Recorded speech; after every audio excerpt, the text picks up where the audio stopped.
Okay, it's 6:30, and I'm going to call the Urban Design Commission meeting to order. It's July 13th. Can I have a roll call, please? Mr. Sahil? Here. Ms. Sullivan? Here. Mr. Winchester? Here. Ms. Ream? Here. Mr. Condon? Here. Mr. Leonetti? Here. Mr. Miller? Here. And Ms. Morse is excused for the evening. Great, thank you. Any agenda changes? I don't see anything from anybody, so we'll move on. Minutes. Can I get a motion to approve the minutes for June 8th, please? Thank you, Mr. Winchester. Ms. Sullivan, you speak to your motion or ask for any, or are there any corrections? Hearing and seeing none, those minutes are approved. Next is disclosures. I'll just go down the line. Mr. Winchester. None. Ms. Sullivan. Yes, I have a disclosure. I would like to be excused from case 2016-0043 and 2016-0044. I wasn't present. Okay. And I believe we've acted on those already correctly, or correct? No, not yet.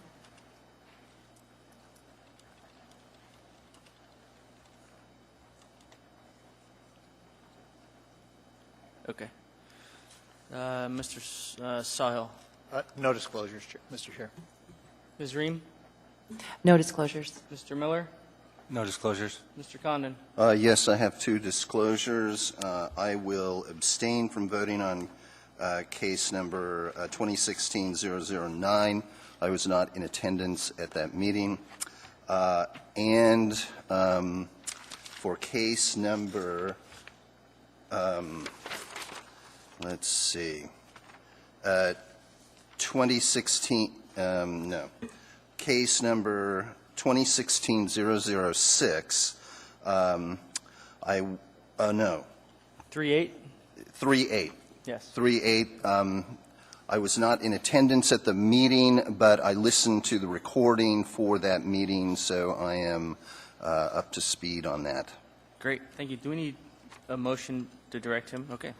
Great. That's it for the disclosures then. So the consent agenda has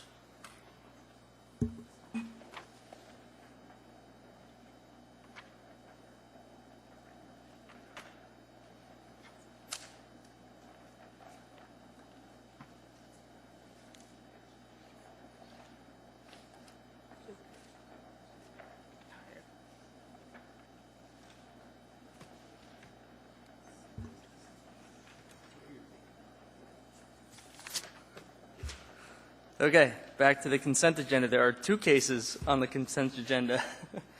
And let's see here. If I could get a motion to approve the consent agenda.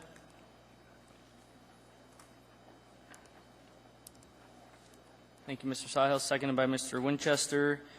Would anybody like anything pulled? Hearing and seeing none. No objections. The consent agenda is approved. The next item is F3, which is case 2016-0038, context-sensitive solutions for transportation project site plan review. This is was postponed from last month. We have a staff report.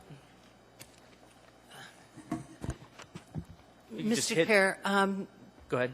yes, I don't have a staff report, other than what the commissioners already have from last month, as this was a postponement. I do want to point out that before the meeting, Jim Amundson with DOT passed out about 2.5-page, I guess he's UDC responses. So I think most of you have not had an opportunity to read this. So you may decide to pause for a few minutes in order for commissioners to read that. Yes, I do see that we have this in front of us. Has anybody read it? I've read the first page. I got here 10 minutes early. So we can pause for 10 minutes, or we can discuss laying this information on the table and what we want to do with it. What do people think about? The question was asked if we could have the petitioner speak to it. Certainly, We could. Mr. Sawhill? Mr. Chair, may I suggest we take a 5-minute pause to go ahead and read it, and then I would like to hear from the petitioner to have him Sure. explain this to us. Yeah, sounds like a great idea. So it's 6:36, so in 5 minutes we'll come back, and if people haven't had enough time, just tell me, and we'll pause for another 5 minutes. Thanks. Mr. Does anybody need a little bit more time, or everybody's done? So, do we have any questions for staff after reading that? Ms. Sullivan? Yes, here in the first page is talking about that DOT is prepared to accommodate the request of like amenities, but they are willing to commit is that municipality is going to maintain the amenities. Have you had any talks with them about this? I mean, does this is going to happen? The municipality is going to maintain the amenities since DOT can't?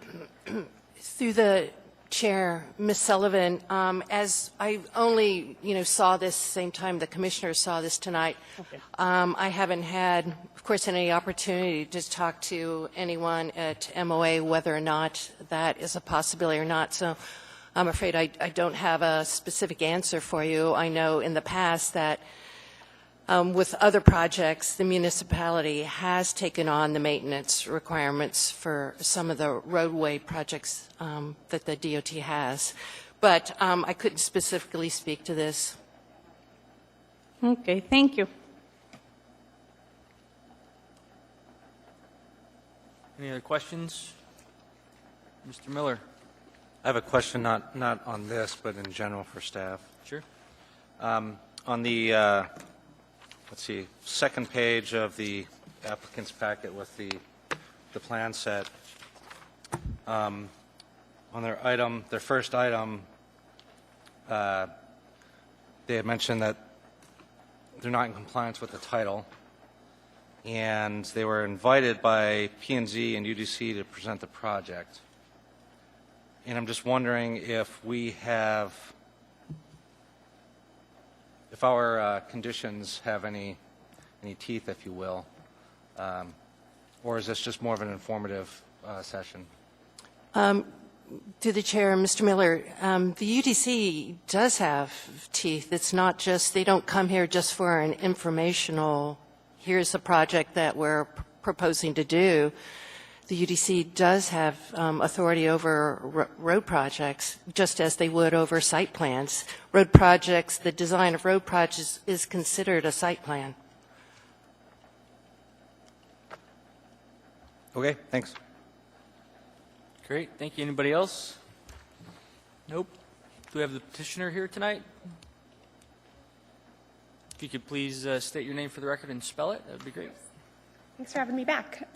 Kristen Kiefer, Kristen Keifer. Welcome back. Thanks for coming back. Thanks. Did you want to give a brief presentation, or do you just want to start fielding questions? I think it'd be great if you could speak to this letter and kind of go over the high points, if you will. Of course. So last time I came and we kind of gave a brief overview of the project and the planned improvements and some of the information on both Phase 1, which is under construction right now, and then Phase 2, which is planned for 2018. At that point, we were given some conditions to follow and to go back with. So the brief kind of 2-page summary is kind of a quick response to some of those conditions. I guess, do you want me to just go through responses or start fielding questions, or? I'd like to kind of have you explain some of these, even though I read them. It'd Okay. be good to hear them again. So I guess for the first condition, that improvements will, stay the same minus the conditions or the changes that you'd want to see. At this time, the project is about a 95% completion for design. It was at that point when we decided to phase the project for construction. So the Phase 2 of the project is about where we left it. So no substantial changes are planned at this time. I did have a kind of a question just in the process. You know, you're calling out specific pages in this, and some of them are, you know, manholes and details for, you know, the engineering side of it. If we do change those, what's the appropriate process for that? Well, the plans that are approved tonight are in reference here because that's what was submitted. Uh-huh. So I believe if the content doesn't change, but the page nomenclature, or, you know, does change, it's okay. I think the content is what's important. And Ms. Oh, no, Ferguson- not the page numbers. I'm talking about, the content Like if on the it's page. sheet Like, if we A4. decide to change, you know, some structure or some detail, you know, for a storm drain manhole or something like that, because it's called out specifically, how would we, I guess, address that with If you? it deviates from our approval, then it needs to come back to us. Okay, And Ms. Ferguson can help you determine if it deviates enough. okay. But if That would it's be great. usually major deviations, then they need to come back.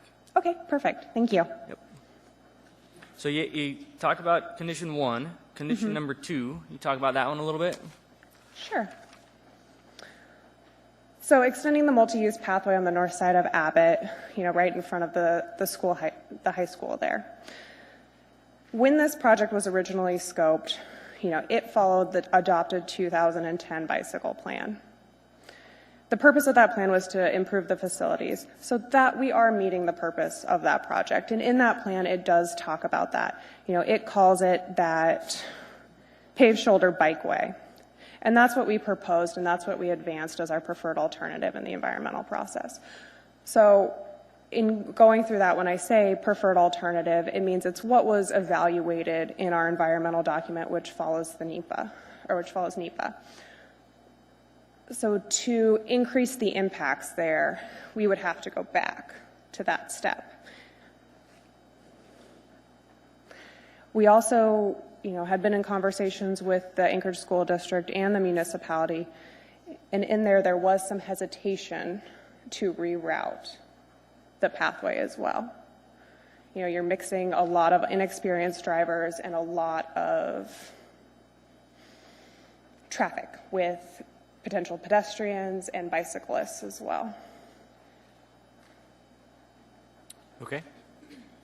So so when we left the meeting last time, you had not read these comments. Now we get a Correct. 3-page letter that kind of responds to them, and Yeah. my brief reading didn't really come to a conclusion that you were in favor or not in favor of a lot of these. So I think that's, if you could kind of go down that laundry list, I think it might alleviate some questions that could come up, like 1's okay, 2 we don't want to do because of X, Y, and Z, 3 we don't, same thing. you Okay, know? so number 2, or I guess number 1, that's fine. We don't anticipate any substantial changes, and if we do, we'll work with getting those back to you guys so you can evaluate those and determine if it's substantial enough to come back.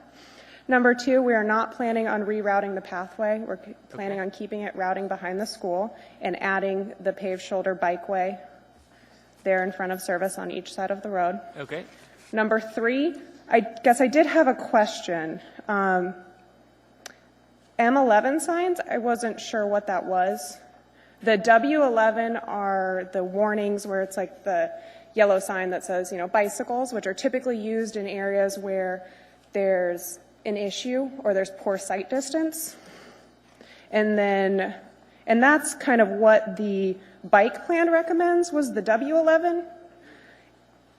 Ms. Ferguson, do you have a I guess response to that? I need clarification. I'm sorry. Through the chair, I may have put W11 instead of M11. Unfortunately, I didn't bring the pedestrian plan bicycle plan with me tonight. I only brought the pedestrian plan, so it may be it's an error on my part. But anyway, they have to follow whatever the signage says, type, that's Okay. in the bicycle plan. Okay, I think, And then there is a D11 sign as well. That's the bike route sign. okay. So- Let Ms. Ream chime in here a little bit. Thank you, Mr. Chair. So I would definitely make sure that we follow the requirements of the initial memorandum between the DOT and the Muni traffic departments, which state what type of signage to put in bikeways. And I think it's a bike route sign, and I mean, it might have the W11 with a bicycle on it as well, just to say, hey, I can't remember. Oh, that's But fine. there were templates that were created. Yeah, the so bike- one of the consulting engineering firms did those and created plans. I think that was back in October of 2015. Under number 3, there's kind of a note according to the AMATS on-street bicycle facility treatment memorandum dated October 30th, 2015. exactly. That calls for the D11 sign, which is the white sign with the bike that says bike route? Yes, Okay. that's what we need to do. Okay, so we would consider that an enhancement, and it would go back to something that potentially we would do a memorandum of agreement with the municipalities, how we've typically been treating those situations on other routes. To maintain the signage for your facility? Yes, Is an enhancement? yes. I don't agree. Okay, we'll talk Okay. about that in a little bit. So we know about number 3. Number 4, which is the waterways on-site water and wastewater program. So we've drafted a memo in response to them, which we have not sent to them yet. We're kind of waiting for internal approvals and people checking it off. So we went through and looked at the sites that were identified in the memo that were concerning against the Anchorage Municipal Code Title 15. And there are 2 parcels, 7 and 8, that are currently non-conforming, and we recommend that they be notified that they are non-conforming. Do you support the condition of approval or not? Yeah, I guess we will resolve it with them. We haven't yet. Great. Yeah. Thank you. Did you have anything else to add? If not, I'll just ask if anybody has any questions, and then we'll move this along. I did have a small request, just, Sure, you know, go ahead. based on my experience from last time, would be letting petitioners know that the staff report was available.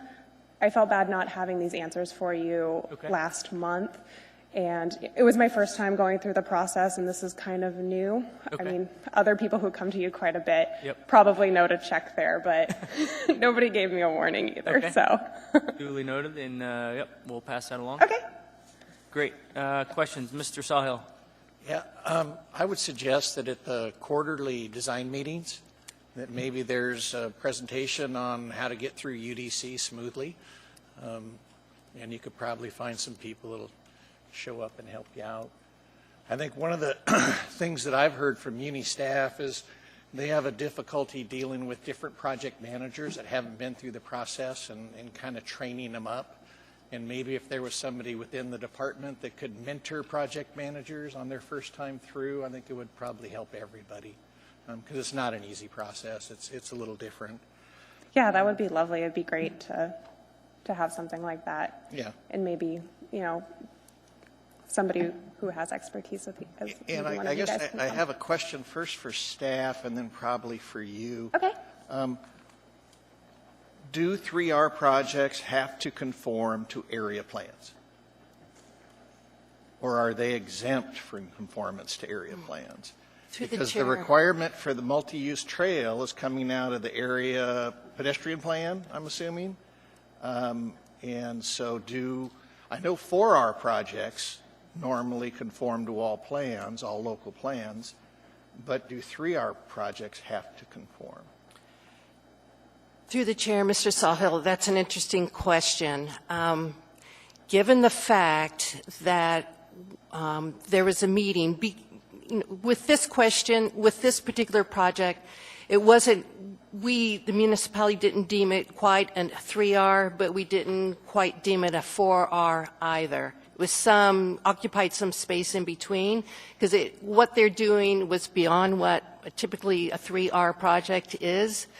And so for that reason, there was a meeting between the municipality and DOT where we requested, because of the nature of the project, that they come before the UDC. And in making that request, I would say that they are subject to those requirements. Well, I guess that's an important policy decision, and it really affects what we do here. So maybe that's something on future projects we could get squared away so we know. And I guess the other is, in your memo you gave us tonight, you said you met with the school district, you met with Muni Traffic, and they agreed that there shouldn't be a trail extended as part of this project. There were concerns about it, yes. Yeah, and when these packets get routed to the city for comment, it usually gets routed to traffic in the school district, and I see no comments from either one of those departments to give me any guidance on what they think. Yes, we did get comments from Trails Coordinator. Right? We may not have gotten comments from traffic. And I may be able to add a little bit into that. This project, when it was at its 75% submittal, was back in 2014, and the Muni did look at that, and we did have quite a bit of comments. And then the PS&E, or the 95% review, before the project was phased, they also provided a lot of comments for that, and I believe that was in early 2015. So they have seen the plans. Okay. There was one other question I had.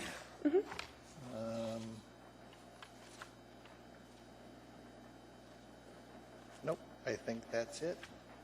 And in trying to get back to Chair Leonetti's, or get to the point, you're okay with condition number 1, you're okay with condition number 4, and you want conditions number 2 deleted?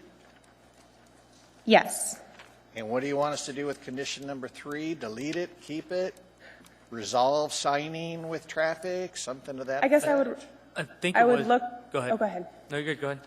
I guess I would look to you if a memorandum of agreement is, the way that we went ahead, we can definitely draft that up. We've done it on other projects to post those signs. And we can get in and do an agreement with the municipality. I think we did talk to Mike Abbott, the city manager, and contacted, and I don't believe he was in favor of it at the time. But it may be different as a condition from you. Okay. So you want it deleted? That'd be great. And again, I would suggest that if you want conditions changed, you need to show up with the conditions typed out the way you want them. That way it's easy for us. Okay, I was Yeah. new to the process. Yeah. So Yeah.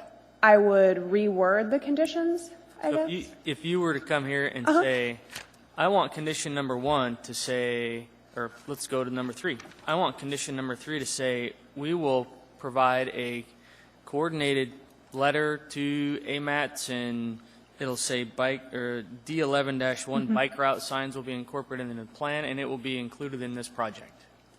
And then you state that verbatim, we write it down, and then when we go to deliberate and have conditions, we say revise to say blah, blah, blah, blah. Okay. So if you have some verbiage that we could certainly, take a 5-minute break. I think that there's some people on the commission that are interested in that signage. So with that, if Mr. Sahil's done, I'll move on to the.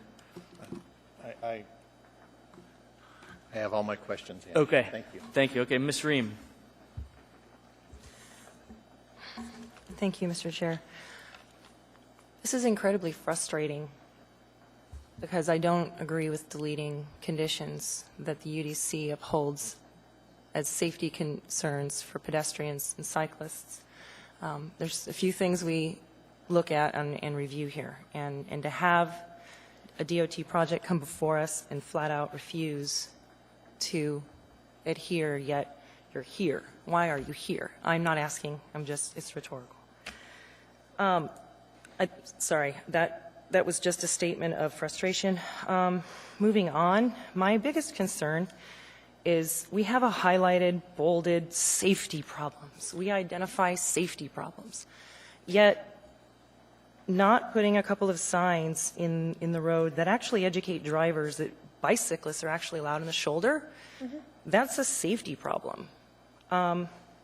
Forcing people to walk in a trail, kids, instead of in a high-vis area on a street to get to school in the morning, especially elementary school kids, that's a safety problem.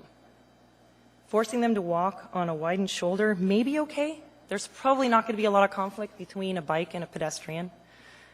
But at least you could say that rather than saying we're addressing safety problems and not addressing pedestrian and bicyclist safety problems. It's a real issue with me. I don't know that there's anything we can do about it. We'll deliberate. Okay. But I'm very emotional about it because, it's what we do here. And to have it just thrown back in our face that it's not going to be taken care of, it's something that's hard to hear. So I just wanted to say I think these safety problems are not being addressed. And believe you me, I understand federal funding and the restrictions and limitations, and I know about the environmental documents and what it means to go back, and you don't have that kind of time. And this project is weird in that it was thrown at us at the last minute, for you and for us, right? It's frustrating. So I understand all of those concerns, but don't give me a document that says you're addressing safety problems, but you're not addressing all of them in the right of way. That's it. That's all I got. Thank you, Ms. Ream. Does anybody else have any questions? Ms. Sullivan. I would like you to speak of what she just talked about. I mean, yes, the signage is not required, but yeah, adding more signs will make it safer. What's your thoughts of what she just told?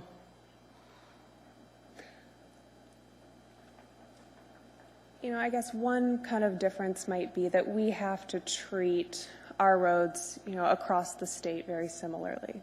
What we do on our roads in Anchorage and Homer and the Valley kind of have to jive too.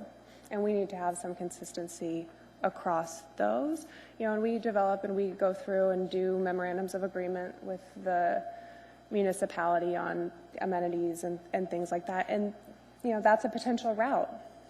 We could go through that process and add those signs.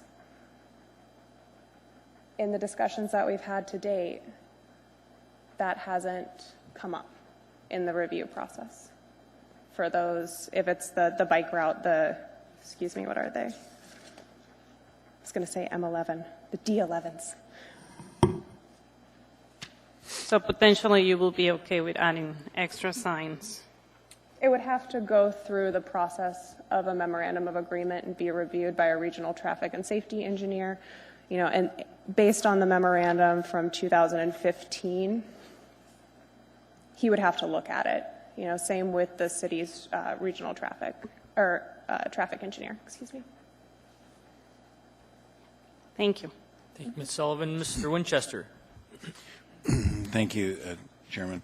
So with the fact that you've had these comments now for a month, has the regional director actually reviewed the fact that the municipality was asking for signs and participated in this decision to potentially say, no, we just don't want to have to do that? Or was this just still part of the same people that were here last time? In other words, when you say, if we'd have known, you've known for a month that this was being requested. Has anything above your level gone? I mean, has anybody looked at this at a higher level and said, you're correct, this is the way we want to do it? Yes. Okay, so this goes all the way to the regional traffic person that you said is going to have to approve it. If we say you have to put signs in, he knows this is what we're dealing with. Yes, the regional traffic and safety engineer does. Yes. Okay, I just wanted to clarify that something has gone on beyond just, oh, we looked at this stuff and we came back to you. That you really have run this up the flagpole. Okay, thank you. Thank you, Mr. Winchester. Mr. Condon. Thank you, Mr. Chair. I guess this is sort of a two-prong question for staff and for you, Ms. Kiefer. If the right turn pocket were to be somehow altered, so there are safety concerns with inexperienced drivers entering Service High, so I'm looking at the multi-use pathway on the south side of Service, which is something that I think we're all in favor of here. Is there some way to reconfigure the turnouts such that the hazards are mitigated? And then the question for staff is, if these pocket turnout areas were reworked, enlarged perhaps, would that then bump this project into a 4R category? Let's start with staff on the two-pronged question, please. Through the chair, Mr. Condon, 3R and 4R are designations that DOT have, and not being familiar enough with DOT's engineering manual as to what constitutes a 3R and a 4R project, I couldn't answer your question. That would be best directed to DOT. Okay, thank you. Ms. Kiefer, can you respond to that, please? I guess I can speak kind of hypothetically. If this project was converted into a 4R as it was originally scoped, so let's say we're talking Lake Otis to Birch. Actually, if you could just respond to his question, which was, if the turn pocket's there, does that turn it into a 4R project? Does one component turn it into a 4R No. project? Okay. And to answer your first question, Mr. Condon? Has consideration been given to changing the configuration of those turnout areas to mitigate conflicts with a multi-use trail that would run on the north side of Abbott in front of Service? Has any consideration at all been given to the multi-use trail that would connect that bridge at Birch down to the trail that runs to Lake Otis? Or have you just Yes. simply said, Yes, we have. okay, and you say that you're not going to do this because of safety concerns for inexperienced drivers mixing with pedestrians, bicyclists on this multi-use trail?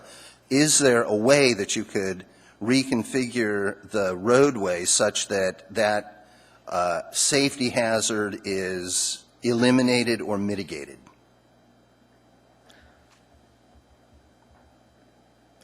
I don't believe we could to where we are alleviating that safety concern without impacting the school properties and the 4F resource of the field. So then by changing the configuration of this conflict, quote unquote, by pedestrians and vehicles in front of the school, it kicks the project into a 4R. No, I don't think those things are, What's that? no, I don't believe it would. Oh, 4F. A 4F. Okay.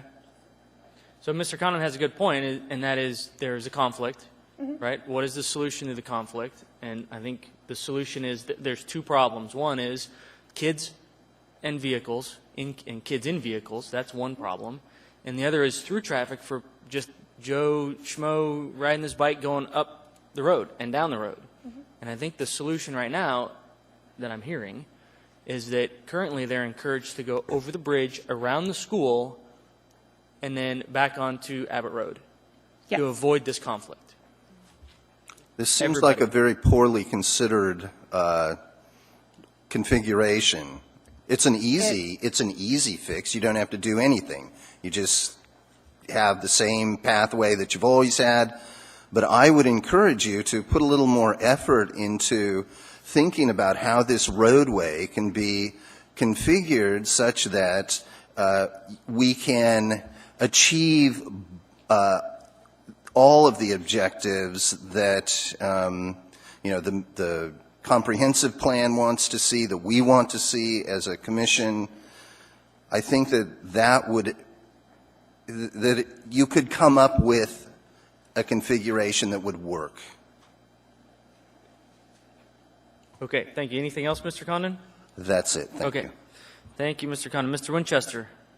Thank you. I had one other question. The portion of the trail where it stops in the Phase 1 in front of the municipality property, which is the water tank property, up to Service, it shows a dotted trail there. Are you improving that trail? It's an existing trail. Could you tell me what that is? Do you have the figure? Can I take a look at what you're talking about?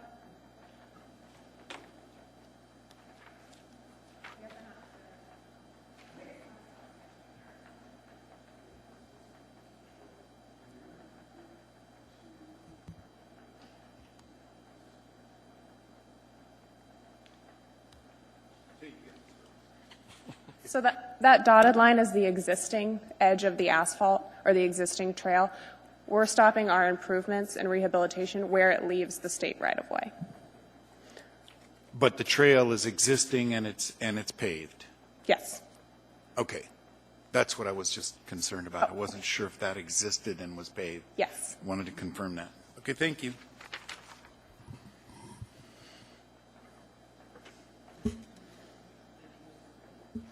Thank you, Mr. Winchester. Ms. Ream. Thank you, Mr. Chair. I understand the 4F issues and fully. But I do want to make a note in here on, I guess, page 2 of the application. It says, none of the current Anchorage plans call for extending the multi-use path across the front of Service High School. Maybe not the multi-use path, but a sidewalk is in the PED plan from Lake Otis to Hillside Drive. They realize there's a missing pedestrian link. And the PED plan doesn't separate between pathway, trail, and sidewalk. They call everything a sidewalk. So I wouldn't say that none of the plans actually call for it. So I do think it's in the plan, FYI. And also, I really wish that evidence was provided, not that I don't believe you, but that we have backup to resolutions from the Muni Traffic Department in 2015 and ASD in 2015 to back this all up about the safety concerns with putting inexperienced drivers with pedestrians, because I can see how that would be an issue. So just something for next time, if you're going to cite something, usually we have comments in the staff packet because they're made during the review of this, but yours were historical. So anyway. Okay, thank you, Ms. Freeman. Mr. Miller. Yes, thank you, Mr. Chair. I have just one question regarding safety again, and I'm actually not quite sure who to direct this question to, but we'll take, for example, the signage, and you had indicated that you would be willing to accommodate a condition with a memorandum of agreement between the Muni and the DOT.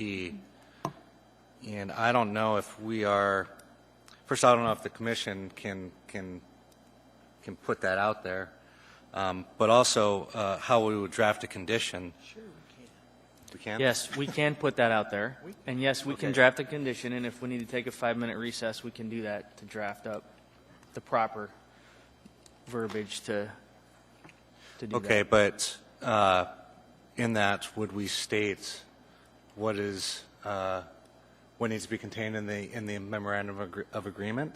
Well, we don't want to be verbose, but we want to be we want to have clear direction for them to put enough information in the memorandum that we have them respond to what our concern is. So we can be very specific as to what exactly we want in the MOA? Yeah. Okay. Thank you. Yep. Mr. Sawhill. Mr. Chairman, I'm ready to move this along. I'd like to call the question. Okay. Thank you. I did have one other question. Hold on. Ms. Ferguson, there was in our case packet when we got it last month something from P&Z that had their conditions of approval. And I believe one of their conditions of approval dealt with a pathway. Do you have those conditions here?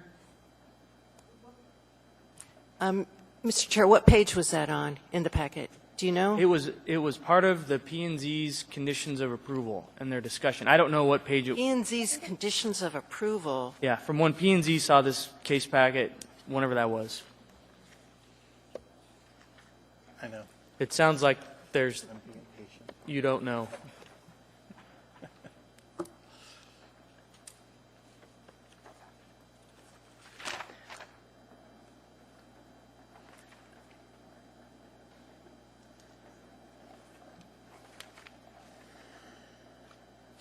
Maybe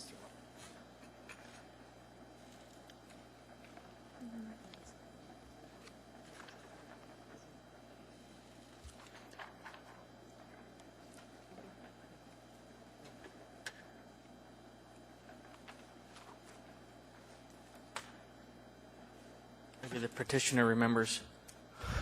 They did approve.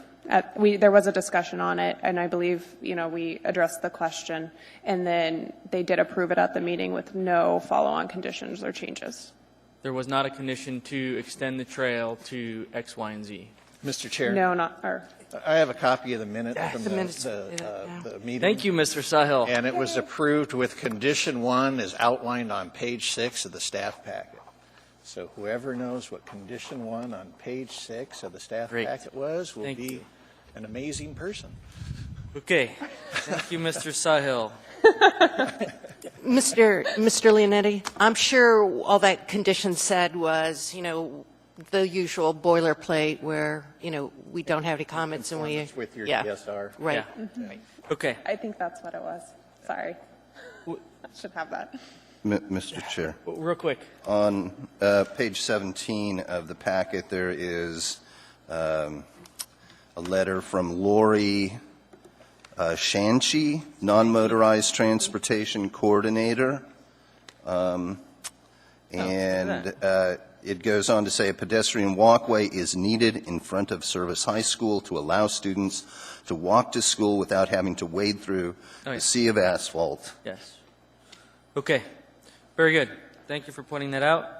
Now, there's no other questions, so it looks like we have a motion on the floor by Mr. Sahil. Do we have a second?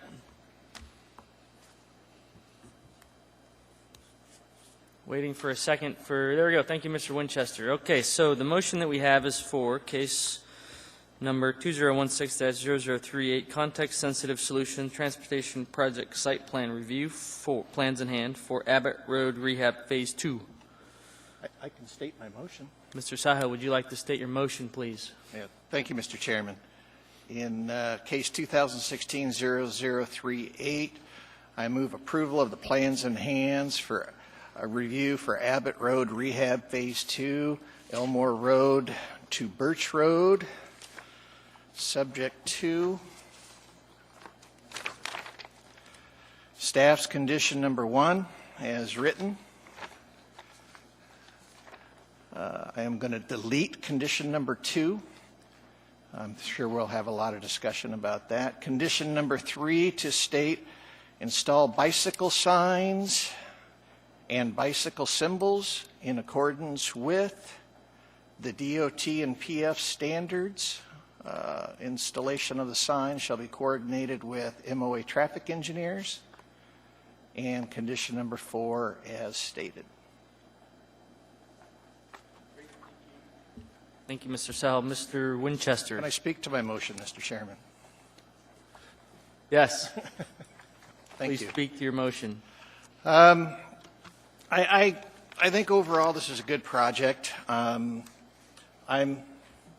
frustrated with 3R projects. It's my preference that HSIP and 3R projects do not come to this commission.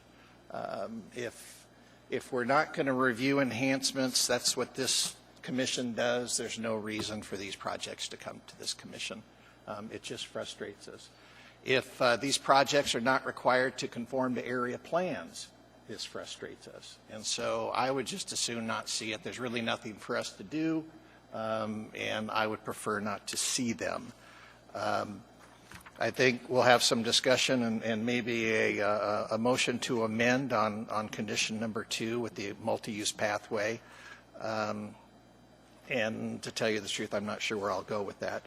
I think overall, the design from widening to a 3-lane roadway with the 6-foot shoulders is an appropriate solution for the issues that are out there. And I think the project will greatly improve the roadway.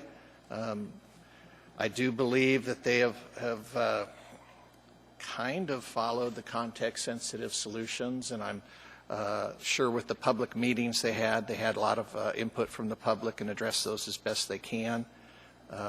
I do see opportunities within the existing right-of-way for enhancements, and would have preferred to see some additional landscaping with the project. But again, it's a 3R project, and it's not part of their scope of work, and they're generally not allowed by federal funding, and they're not installed. So for those reasons, I intend to support the motion. Thank you, Mr. Chairman. Thank you, Mr. Sawhill. Mr. Winchester, would you like to speak to your second? Thank you, Mr. Chair. I am likewise as frustrated as Mr. Sawhill with this presentation to us. I find it really a complete waste of the intellect and capabilities of this commission that has all this years of experience, and then bring us a project that virtually we have nothing to say about other than, gee, you know, isn't it nice that we're getting an improvement? And I'd like Mr. Sawhill also agree. I grew up in this area of town. It's a great improvement. I think overall it's a needed improvement. It's one of the most significant roadway improvements, quite frankly, that we're doing in Anchorage now, based on the kind of traffic and the need for amenities. It's unfortunate that there aren't any. That's the part that just is really discouraging, that we're not seeing the amenities on this very, very major piece of traffic highway in Alaska and for Anchorage. I intend to support the motion.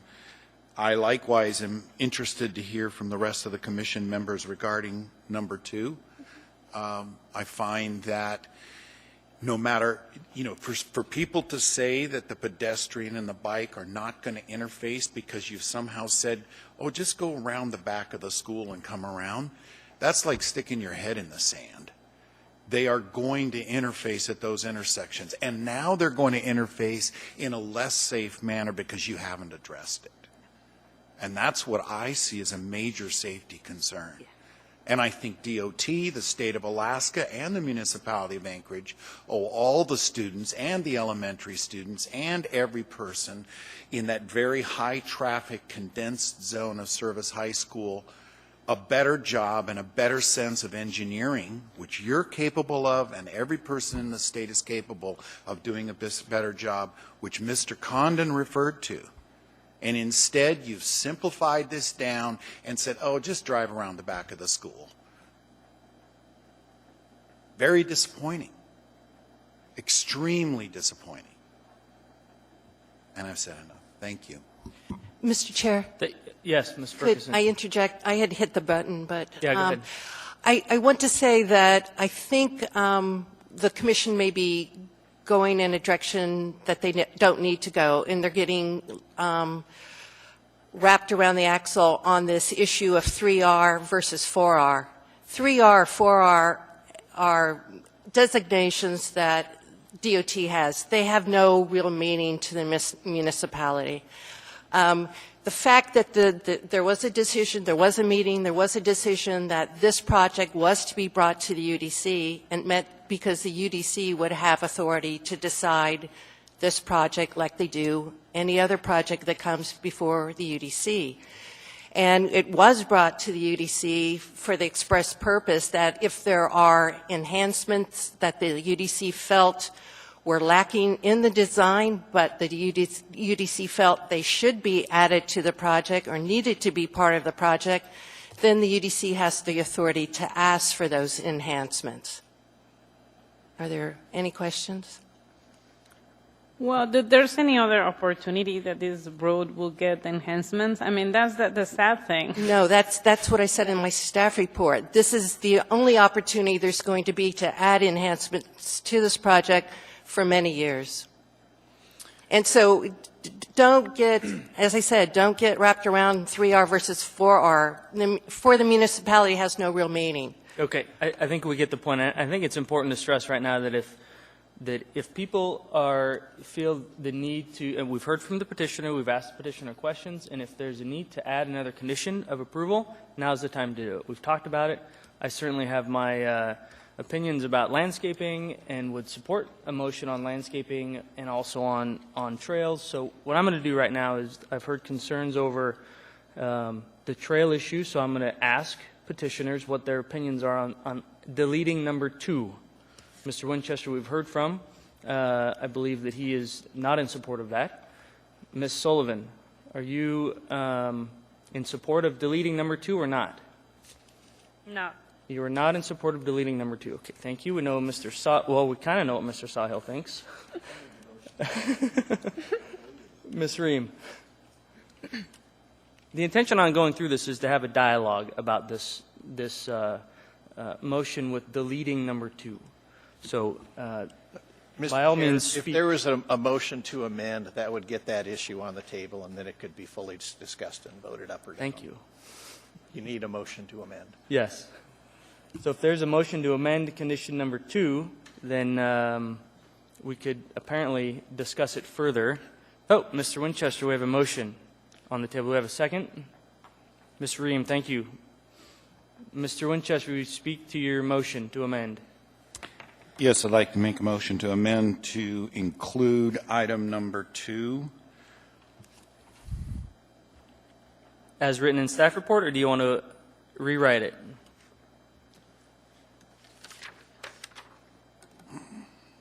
It gets complicated to rewrite it. I think if I leave it the way it is, it's fine. Okay. It tells them they have to figure it out. Okay. So the motion to amend is to leave condition number 2 as written by staff. That's correct. Would you like to speak to your motion? I kind of already spoke to it. Okay. I think that it's a major, thing that we haven't dealt with, and to just say they're going to figure it out, that they're going to drive around the back of the school is not going to happen. And so you will get the pedestrian and you will get the bicyclist driving through the service parking lot right with the kids and the cars and all of the inexperienced drivers. Only instead of being on a pathway or potentially, with signs and, and crosswalk notifications, you're just going to have them wandering through the parking lot. And to say human behavior, we're just going to, send them around the school, that's absurd. I mean, it's just really absurd.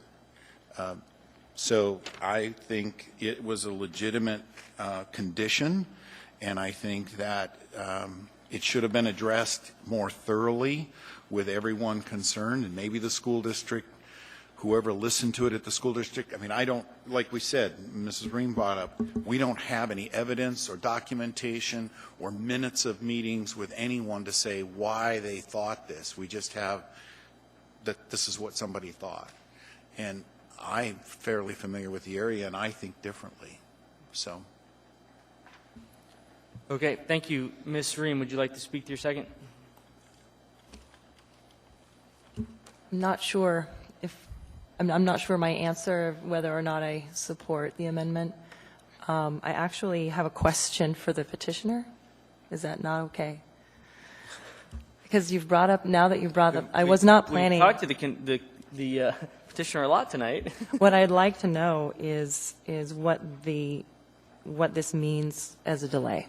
Because at this point, I think What do you mean as a delay? because what's going to happen is if we put this in as a condition and they're required to abide by that, they have to go back to the environmental document. Then they have to revise their DSR, and then they have to do a final DSR, and then they have to go back to the plans in hand and the pre-PS&E. So I think it would delay them at least 12 months. I just wanted to make sure that I'm on the right page here. Ms. Kiefer, could you answer that real quickly, please? Probably not. Real quickly, no. Efficiently- We would have to reevaluate the environmental document, I believe, because there's the impact to the school property and potentially to the field below, which could potentially push us into a new document, yeah. Okay. I mean, as Anything- far as timeline goes, you might know better than I don't know.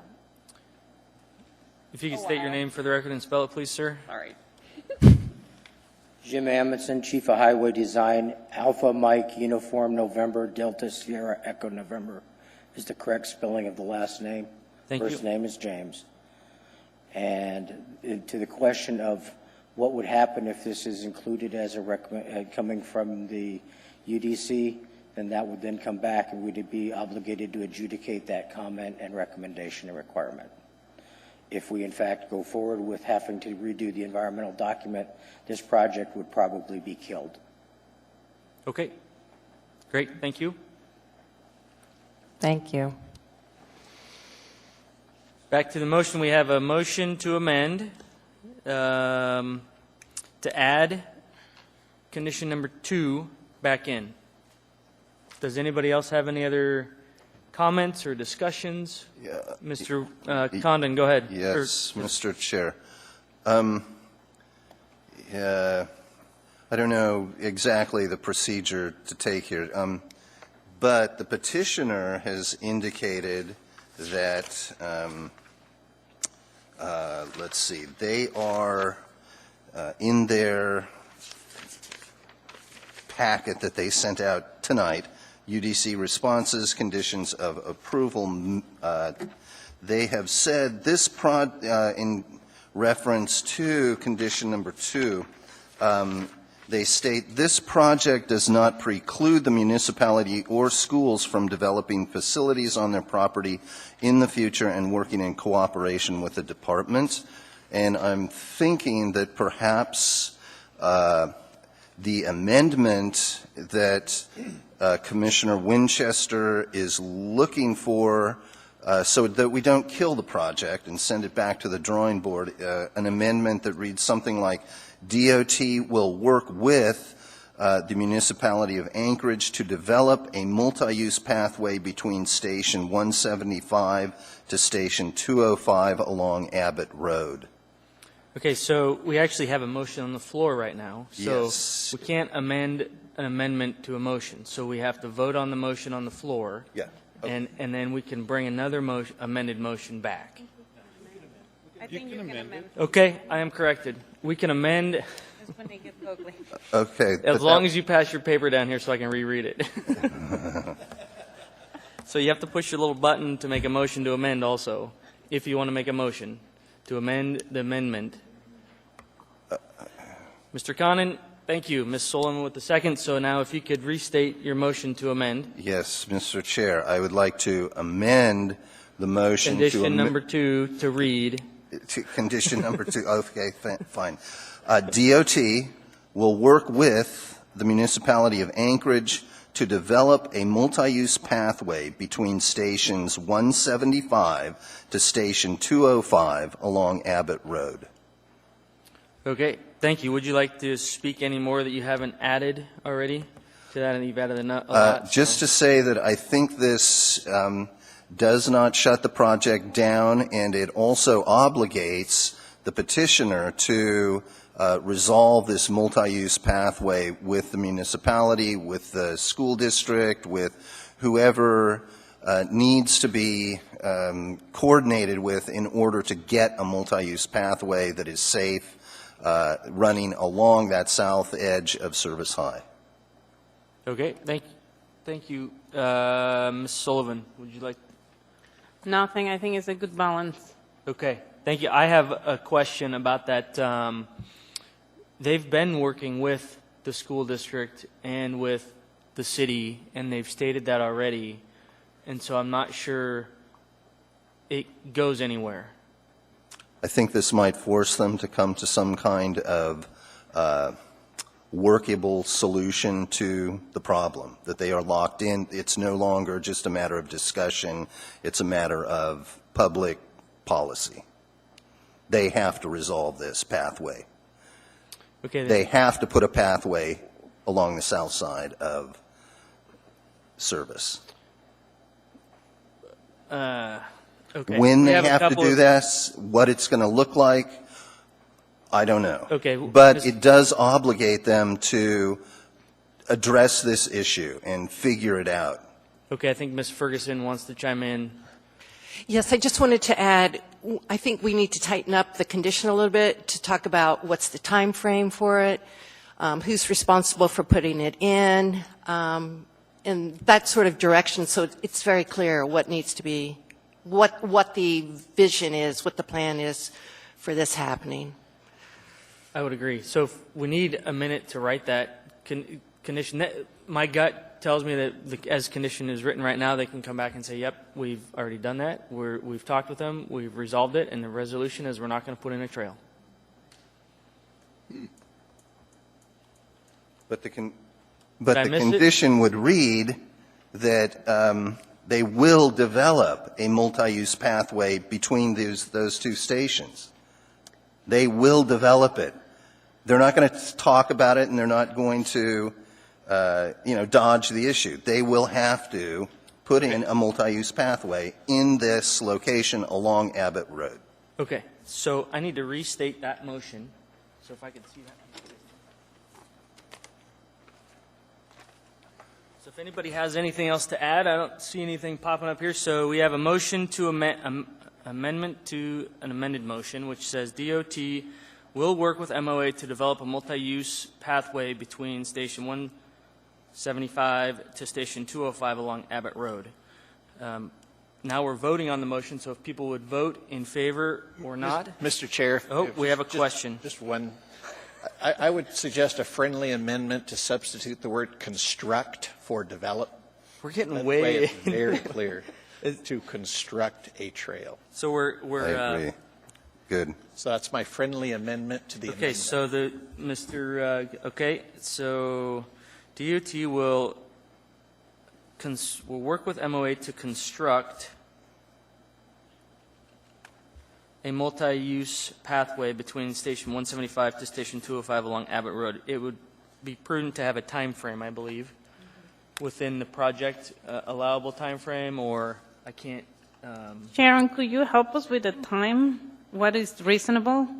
I would guess that they, of course, would want to put it in at the same time they're doing all the other construction for the roadway. So along with their, construction of the roadway. But you see, that might delay the at the rest of same the time. project because they need to revisit everything. Right. That's the issue. We go back to the same issue. So, Right, but when are they going to construct? It's going to be, but it makes sense for them that at the end they will Right. take the decision to do it at the same time because cost. Right. Because they'll have the trucks and everything there. they may not be constructing for a year or two. Well, we're not we killing need the to- project. Yeah. So as I hear it right now, there's nothing I can't add anything to this because I'm the chair. So if somebody wants to, or if Mr. Condon wants to add I don't think we can go to a fourth amendment. So if people aren't happy with this, Ms. Ream. Thank you, Mr. Chair. He wouldn't look at his screen and see that I've See it now. requested to speak. So the problem with this amendment is that the municipality has to come up with the funding for this through bonds or grants. Is that your intent? Because the reason I say this is the project is federally funded. So if the DOT, unless the DOT can come up with grant funding for this, that's something that I hadn't considered. But the funding that we have right now for this project would force this project back to the 4F situation and delay and kill the project. So there needs to be some clarity, if we just put this condition in that you're going to construct it without a vessel of how or why, that could kill the project if it has to come from the original project. I'm just spitballing here, but I think that's... So, Ms. Ream, are you suggesting to add a time frame to this amended motion? I'm telling you that this amendment needs to be refined with more than a timeline. They need to know how it's going to be paid for. Okay. And Are I don't you- think we can do that. I don't think that's within our purview. I think that Exactly. is between the DOT and the municipality. Let them fight it out, figure it out, work it out. I understand that. We are here to deal with this case, deal with these conditions, and I agree. let's... No, wait, Commissioner Condon, Wait. if you originally stated that you did not want to kill the project. Correct. You That was may be stated. killing the Absolutely. project the way the amendment is stated. That's all I want to say. In order to, that's if it goes through. We still have to vote on said amendment. See, I don't believe that it would kill the project. Okay. That's your opinion. Right. And my feeling is that by putting this amendment, by putting this condition into this case, that we are forcing the two parties to work together to figure this out, come up with the money wherever they can find it, but to get it done. Okay, so right now we have a motion on the floor that says DOT will work. Mr. Winchester, did you want to speak? Thank you. Thank you, Ms. Ream. I noticed that our gentleman stepped up to the microphone again. Would and you like to ask him a question? I would like to ask him a question. Go ahead, And Mr. that has to do with the wording that we are proposing, the latest wording that we'll Okay. construct, if that is the same thing as what the wording was originally, extend the pedestrian, da-da-da-da-da-da.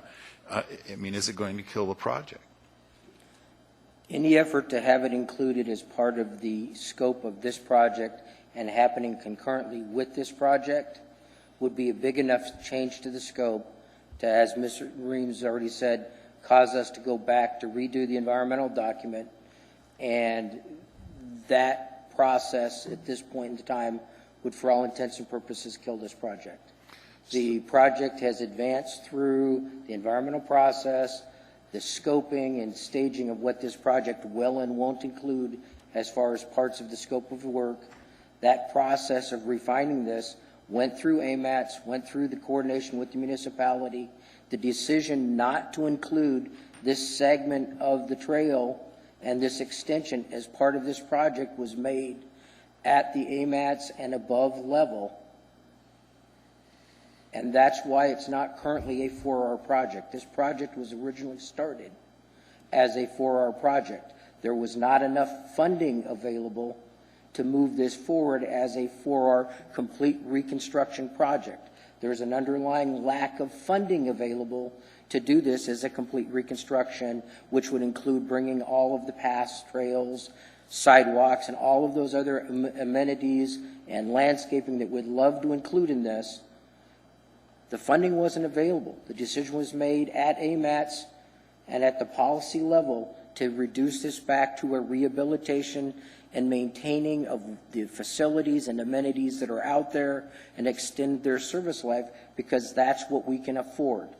Trying to add additional enhancements and amenities to this project at this time would drive the price beyond what we have the funds available to accommodate. It would kill the project. Thank you. Just to be clear, we're talking about just a trail. We're not And talking about just- landscaping. We're not talking about any other amenities. We're not talking about benches, light poles. We're talking about a paved trail. And as Ms. Reams made the point, the minute we reopen the environmental document, that takes us back 3 years to 4 years ago in this process. And we would have to replicate everything that we have done in that last 3 to 4 year window before we would be back here before you again. Okay. Thank you for that input. Looks like we have a couple of... Go ahead, Mr. Winchester. Thank you. With that stated, it's unfortunate that we are in this position because, as I stated before, we're like way at the end of a process that leaves us pretty much out of it. And I only offered up the amendment because I wanted to sort of see the fireworks. Because I seem to be the only one with fireworks at the time. But at the same time, I probably won't support either one of the amendments because I don't want to kill the project. And I will say that very clearly one more time. I do not want to kill the project because this, whatever you do there, is an improvement over what we have now, which is pretty much really dangerous. So that's where I am. Great. Thank you, Mr. Winchester. Mr. Condon, did you want to speak to the motion on the table? I'll restate the motion so that we stay focused. Just in terms of the discussion, leaving the time frame out is intentional, and it shouldn't be put in there. As Commissioner Reams states, that will kill the project, as the petitioner concurs. Putting a time frame into the amendment kills the project. I say leave the time frame out, but leave the obligation in. Yeah, it takes them 4 years. The project will be built, but then they have the commitment of looking in 4 years for more funding. I mean, come on. There's other projects that have been sent out with the same issue, and they have found the funding. Okay. Like the library, for instance. Mr. Chair, if I may, Go ahead, sir. offer a possible solution to this. Yep. Is modify your requirement for the petitioners to follow up and work with the municipality and AMATS for a new follow-on project to address this lack of a trail connection. So we break this out from the current project, but give us an obligation to go back and work with the municipality through AMATS. And I think that's really the direction you're trying to get to. Okay. And we don't, let's be real blunt here. What you've got as a project in front of you today is a series of compromises to get it within budget. Recognizing that we're going to continue to be budget constrained for the foreseeable future doesn't mean that everybody in this room would agree. It would really be better if we have a nice trail extending across between them. So us making a commitment to UDC to continue to work this issue. AMATS has opportunities for funding for a separate non-motorized improvements within the municipality. This could be a separate project that we work with them to pursue and make happen. Okay, And would- great. Thank you. So we're back to the It's motion. Not a matter of we don't want to. Yes, okay. Thank you. We're back to the motion on the floor by Mr. Condon, second by Ms. Sullivan, which states the DOT will work with MOA to construct a multi-use path between Station 175 to Station 205 along Abbott Road. Please vote if you are in favor or not of this motion.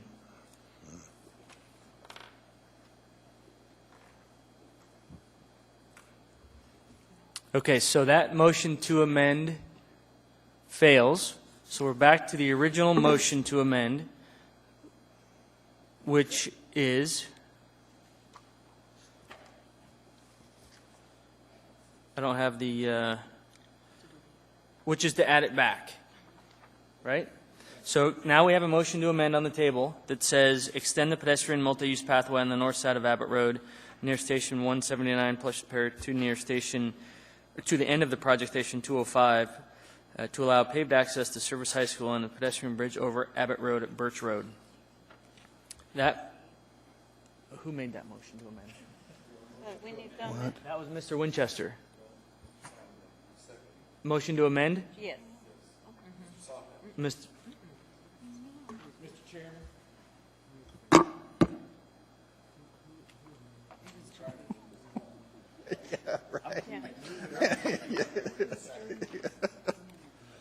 Okay, thank you. So it was Mr. Winchester that made the amendment to add condition 2 back in. Did you, And I would like to make a motion to amend. so you're going to amend? Yeah. Okay. Mr. Sahel, seconded by Mr. Winchester. Go ahead. I would like to add to the beginning of the current condition, develop a follow-up project to extend, and then the rest as stated.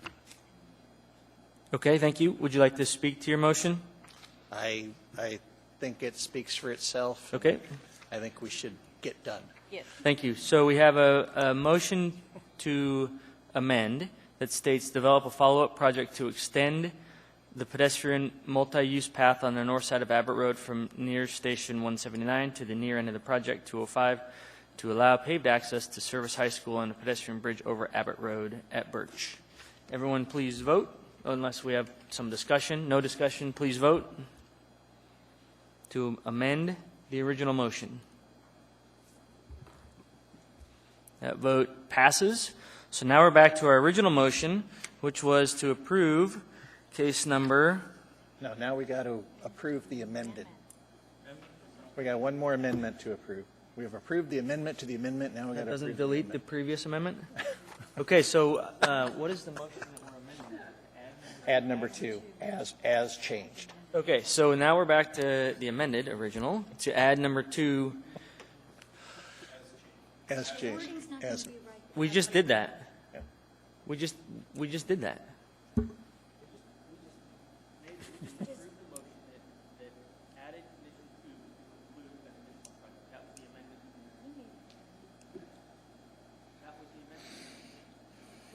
now we're to the motion to amend, which is to add number 2 in, Okay, as amended. holy moly. So now we're going back to this, now, okay, so what I just read, the whole shebang for number 2, which was develop a follow-up project, is what we're voting on. Yes. So what we just, the previous one that we voted on was to add the 5 words in front of it that said develop a follow-up project to extend. Right. So it's a 2-stage thing. So now we're voting for the whole thing. Should I read it again? No. We got So this is the amendment to add the, Ms. Ream, would you like me to restate the motion? I'm confused. Okay, so the amendment that we just did added, the motion to amend. right. And now we're to the motion to amend. So I misspoke and I read the entire amended, The motion to amend was to delete, right. which was to delete. No. The original motion deleted number 2. Original, Yeah. The original motion deleted number 2. so we need to add it back. Right. Okay, I'm sorry. Yeah, so that's where we're at. We're adding. As modified. So what's on it? Yeah, there it is on the top of the screen. Mr. Winchester would like to include condition number 2 as written in staff report, and Mr. Sawhill, thank you. So if we vote yes Here, on this, we're not this over. is what you're voting yes on. This Okay, the very first. or no? Oh. Yes or no? You have the option to vote. Oh, yeah. Oh, yes. Thanks. Okay. 1, 2, 3, 4, 5, 6, 7. Looks like everybody has voted. Okay, now we're back to the main motion, which is to approve case number 2016-0038, context-sensitive solutions transportation project site plan review, plans in hand for Abbott Road rehab. Staff conditions 1 as written, 2 as amended, W or a D. 3 as amended to state install bicycle and bicycle symbols in accordance with the ADOT PF standards. The installation of the sign shall be coordinated with MOA traffic engineers. And number 4 as written by staff. Please vote.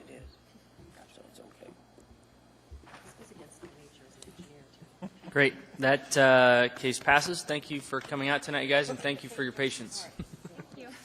Thank you for hearing us. Thank you. Yeah, you're welcome.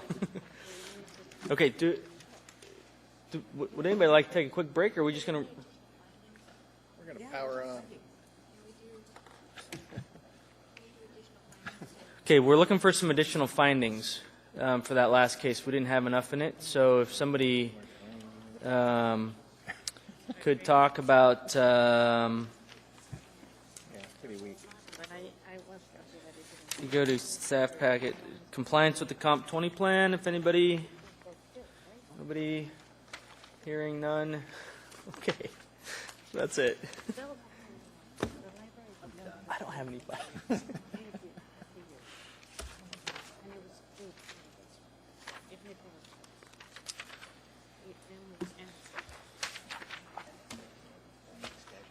All right. Now we're on to public hearings. I'm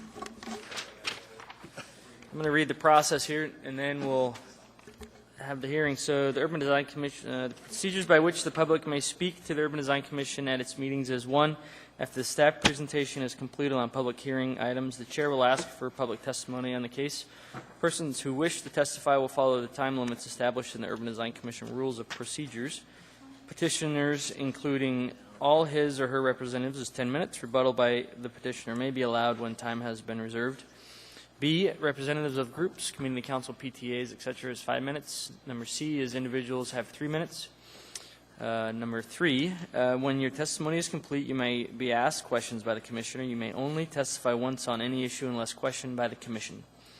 An individual may have appeal rights relating to any action the Urban Design Commission takes, except commission recommendations to the assembly which are not appealable.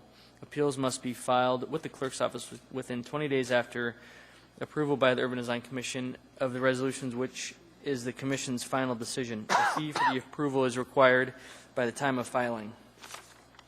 So the first and only public hearing we have is case number 2016-0062.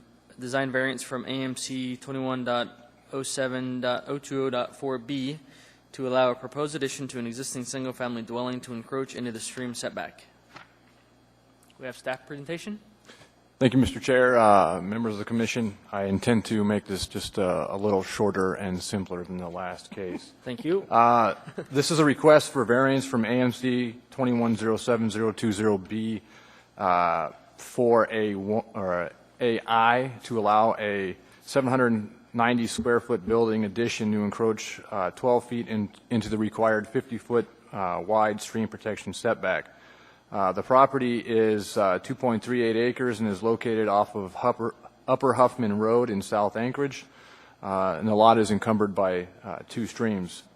According to the petitioner, at the time the property was purchased in 2004, the upper stream was labeled as a drainage easement on the as-built. Recently, Watershed Management Services, who has authority over streams, conducted a site visit on the property and determined that the drainage way was actually a stream. This determination is what brought forth the need for this variance. Watershed Management and other reviewing agencies have made comment. I believe Watershed Management's comments are in your staff packet. One thing of note, Watershed Management Services recommends the UDC approve the variance request for a building to encroach at its farthest point up to 12 feet into the setback. There are 8 standards required to be met for granting of this variance, and I'd like to go through all 8 standards separately. Standard number 1, staff finds that this standard does not appear to be met. The stream encroachment would increase the existing encroachment of the structure into the setback. The 50-foot setback requirement has been in effect since the adoption of the 2010 Hillside District Plan. This standard I have to speak to just a little bit more. This is a design standard. This particular variance request is dimensional in nature, so while staff believes that this standard is not met, one could argue that it is also not applicable. Standard number 2, this standard 2 does not appear to be met. The Hillside District Plan requires a 50-foot setback from stream features. The owner's proposed alternative to encroach 12 feet into the setback does not appear to achieve the goals of the Hillside District Plan to the same or better degree than this standard. Standard number 3, staff does not believe that this standard is met. The proposed alternative does not appear to have community benefit. Staff does recognize that the proposed encroachment does not appear to have a significant negative impact on the community either. Standard number 4, staff believes that this standard is met. This standard assumes the violation will not be injurious to the neighborhood or detrimental to the public welfare. There are no structure separation violations. Drainage and runoff do not appear to be issues, and there have been no objections from the neighbors or the community council. In fact, there were 3 late comments that came in to the planning department supporting the petitioner's request for variance. Standard number 5, this standard does appear to be met. The requested variance is dimensional in nature and not a variance for a prohibited use. The variance will not change the character of the zoning district. Standard number 6, this standard appears to be met. The variance is not related to ADA accessibility or reasonable accommodation and is therefore not applicable. Standard number 7, staff finds that this standard is met. There are no identified health or safety issues with this property. The owner is seeking to construct that 790 square foot addition onto the backside of his home, which is permitted in the underlying zoning district. Standard number 8, staff finds that this standard is met. This standard is not applicable because it is not related to signs. So with that being said, staff recommends denial of this stream encroachment variance because standards 1, 2, and 3 are not met. As I had stated before, it appears that at least standard number 1 could be deemed not applicable. However, staff has to deal with the standards. Not all 8 standards are met, and therefore we have to recommend denial. If after the public hearing the Commission finds that all 8 standards are in fact met, then approval should be subject to the conditions stated on page 6 of your staff packet. And I'd be happy to answer any of the Commission's questions. Thank you. Thank you. Mr. Winchester. Thank you. That was a very eloquent presentation. Thank you for being brief and to the point. Question, are you aware if the petitioner has agreed or not agreed with the recommendations you've made, items 1 through 5? Through the chair, Mr. Winchester, I have had conversation with the petitioner. He has drawn a couple concerns. However, I think he is willing to deal with the conditions. He'll be making a presentation here shortly. I'm sure he can address the conditions as written. So it says resolve WMS possible illegal encroachments into the original 25 feet. It seems to me that he's only encroaching 12 feet more than the 50, so he's 38 feet from the stream. Am I missing something? The original 25 feet was the 25 feet out, and then an additional 25 was on top of that. So it's 50 total. The old code was 25. Through the chair, if I can, Mr. Winchester, explain just a little bit about streams to you. The typical stream protection setback in the municipality of Anchorage is 25 feet. Right. However, the Hillside District Plan and the new Title 21 require a 50-foot setback on the hillside. So areas within, properties within the Hillside District Plan require a 50-foot setback. So what Watershed is referring to there in this condition is the original 25-foot setback. Okay, but it says resolve possible illegal encroachment into the original 20. See, correct. The way I would read this is that the original setback requirement was 25 feet. Correct. Through the chair, Mr. Winchester, the petitioner has, I believe, a parking area that is within the original 25-foot setback that Watershed Management requests be resolved either by establishing nonconforming rights or removing and allowing that area to be left naturally vegetated. So that's an encroachment of a parking or driveway, not Correct. the building. Not the structure. Okay. That is I correct. am now I'm My apologies. Now I got it clearly. I mean, I understand this. We've done one of these already. I just couldn't understand why that was a condition. Gotcha. Okay. Thank you. Thank you, Mr. Winchester. Mr. Condon. Yes, a question for staff. If this had been filed under the old Title 21, would there be any need for a variance? Through the chair, Mr. Condon, yes. Because this is within the Hillside District Plan area, the Hillside District Plan went into effect in 2010, which at that time the old Title 21 was still in effect. So if it was between, say, 2010 and 2015, January 1 of 2015, the requirement for variance would still be there. Okay, thank you. Thank you. Mr. Winchester. Sorry. So this plan that went into effect in 2010, now we've had the second case come up. Was there really, I mean, did people really know that they were getting their properties modified by 25 feet, or did this just sort of happen and nobody was there public hearings on this? I'm just curious. Through the chair, Mr. Winchester, one would have to assume with the public outreach that the Hillside District Plan went through that they knew what they were adopting when they established that 20 or that 50-foot setback. So yes, I mean it is an adopted plan.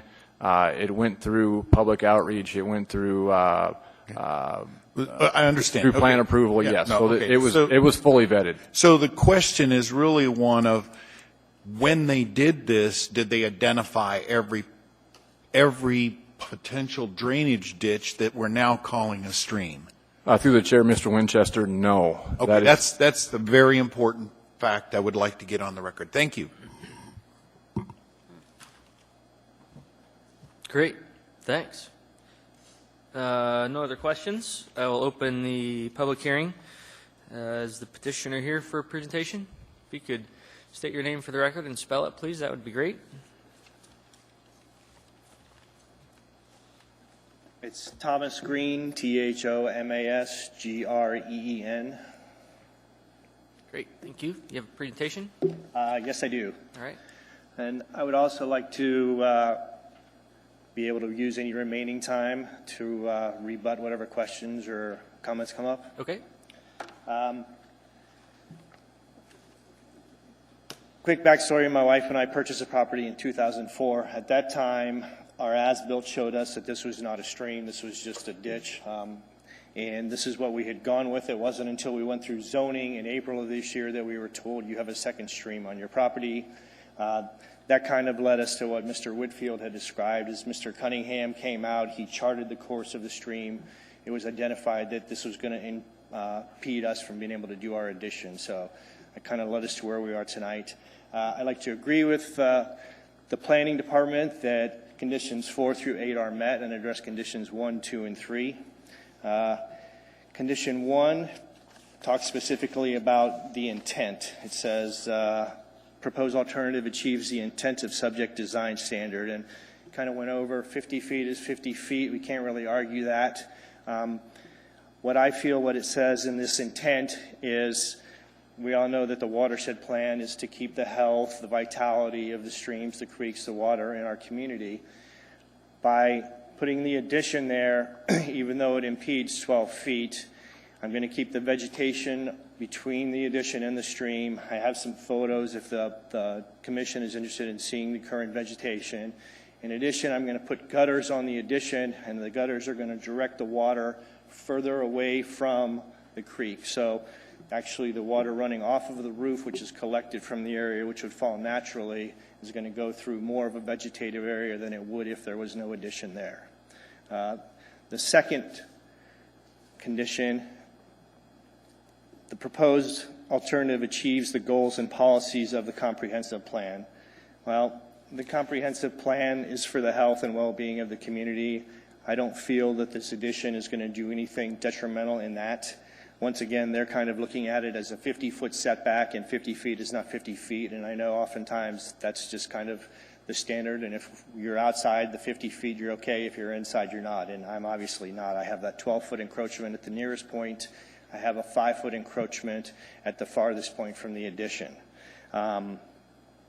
The additional things that are going to make this a positive project is the addition is going to be on piles. So it's not going to be a lot of disturbance in the area for the construction. We're not going to be digging a foundation. We're not going to be disturbing the ground in that area. It'll be on piles. It'll be 5 piles, which will be inside that 50-foot setback area.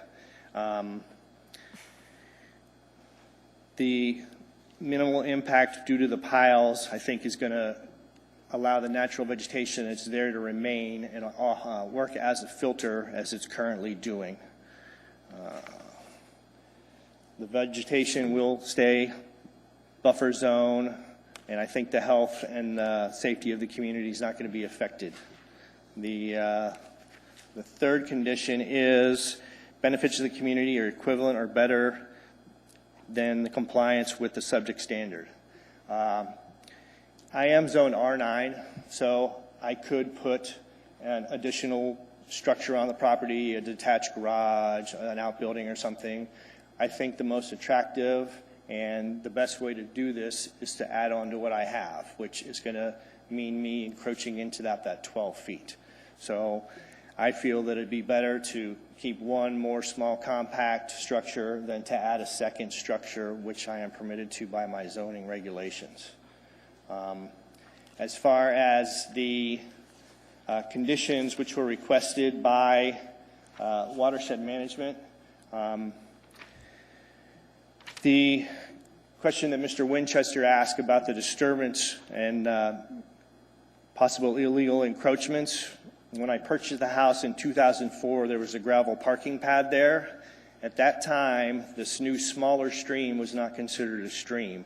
If you look at the 1996 Anchorage Wetlands Management Plan, it does not show that stream. If you look at the 2007 Little Campbell Creek Watershed Management Plan, it does not show that stream. Those are not in your packet because I was not made aware of these conditions until last Wednesday. I do have copies of them if the board would like to see them. It wasn't until the recently passed watershed management plan, which took effect, the new Title 21, that is actually a map stream. So this previous pad was there before there was a 25-foot setback restriction. I spoke with the watershed management gentleman, and he seemed dead set on retaining that 25 feet and not grandfathering that in. I didn't get into a lengthy discussion with him about that. He just didn't seem to want to waver about that. I do feel that that pad was there before that became a map stream. The other condition that he has is I have a framing detail for a future garage door. That garage door would exit the addition outside of that 50-foot setback, so it would not be in that 50-foot setback. I am willing to abandon that garage door idea. Therefore, there wouldn't be any more disturbance around that side of the house. There wouldn't be any more vegetation that would be unserviceable. So I'm willing to do away with the future garage door, any access, gravel, or anything to it. I guess I should back up one more thing. The illegal encroachment into the 25-foot stream setback from my gravel pad. I have photos if the commission is interested in seeing them. It is a gravel pad. It's not asphalt. The water that falls there seeps through the gravel. Some's absorbed. Some of it runs down alongside the house. So it's not running the distance to the stream right behind it. The stream is at a higher elevation. So any water that falls in that area washes away. So, and there's also a berm, a 2-foot berm around there, which separates that pad from the little stream right beside it. So I would petition to have the illegal encroachment condition removed. Everything else I'm fine with. Great. Minutes, 47 seconds left for rebuttal. Let's see here. Looks like we have a couple of questions here. Ms. Sullivan. I just want to understand a little of your house. So what you're adding is the new deck, right? Correct? I'm adding The deck. a bedroom. Oh, it's the bedroom. So it's going to be a 2-level addition. The downstairs level will be a workshop. Okay. That will not be living space.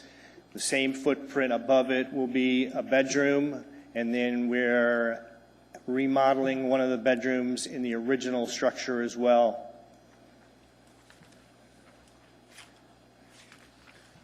Ms. Sullivan, on page 31 of the staff packet is the floor plan.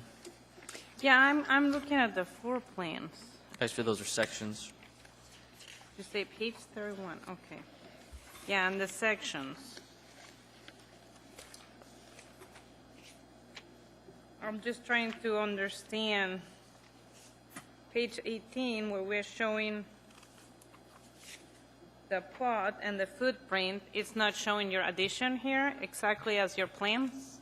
It should be. I don't have what you have in front of me, so This one. It's, The new garage door that you say that you're not going to put anymore, where it's located? that would be on the east side of the addition.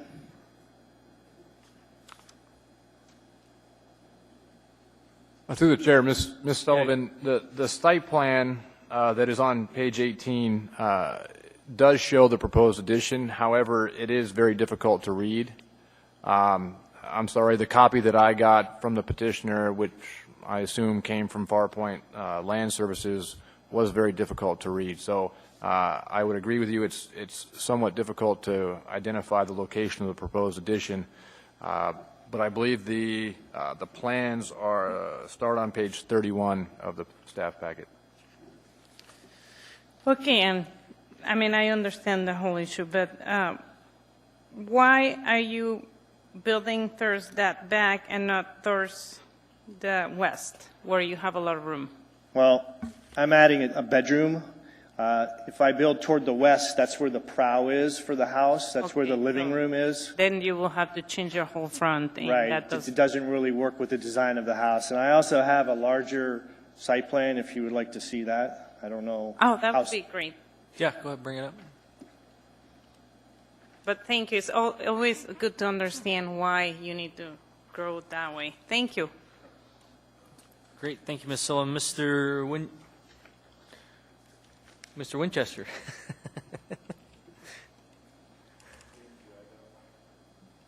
I got all wrapped up in her question. So just, you're basically saying, I'm trying to go back to the conditions of approval. You're saying you're accepting conditions 1, 2, 3, and 5? Is that correct? Yes. And condition 4, you would prefer to have it deleted? Yes, I would.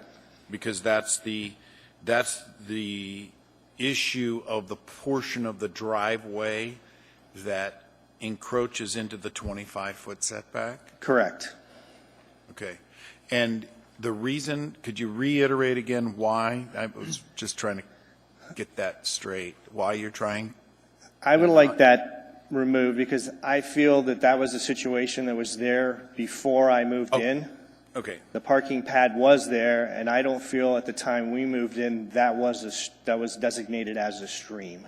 I think Correct. it's since been and that's where designated you're- as a stream, and the 25 feet has been mandated since that designation. Okay. And the two plans that you mentioned to us were 1996? 1996 Anchorage Watershed Management Plan.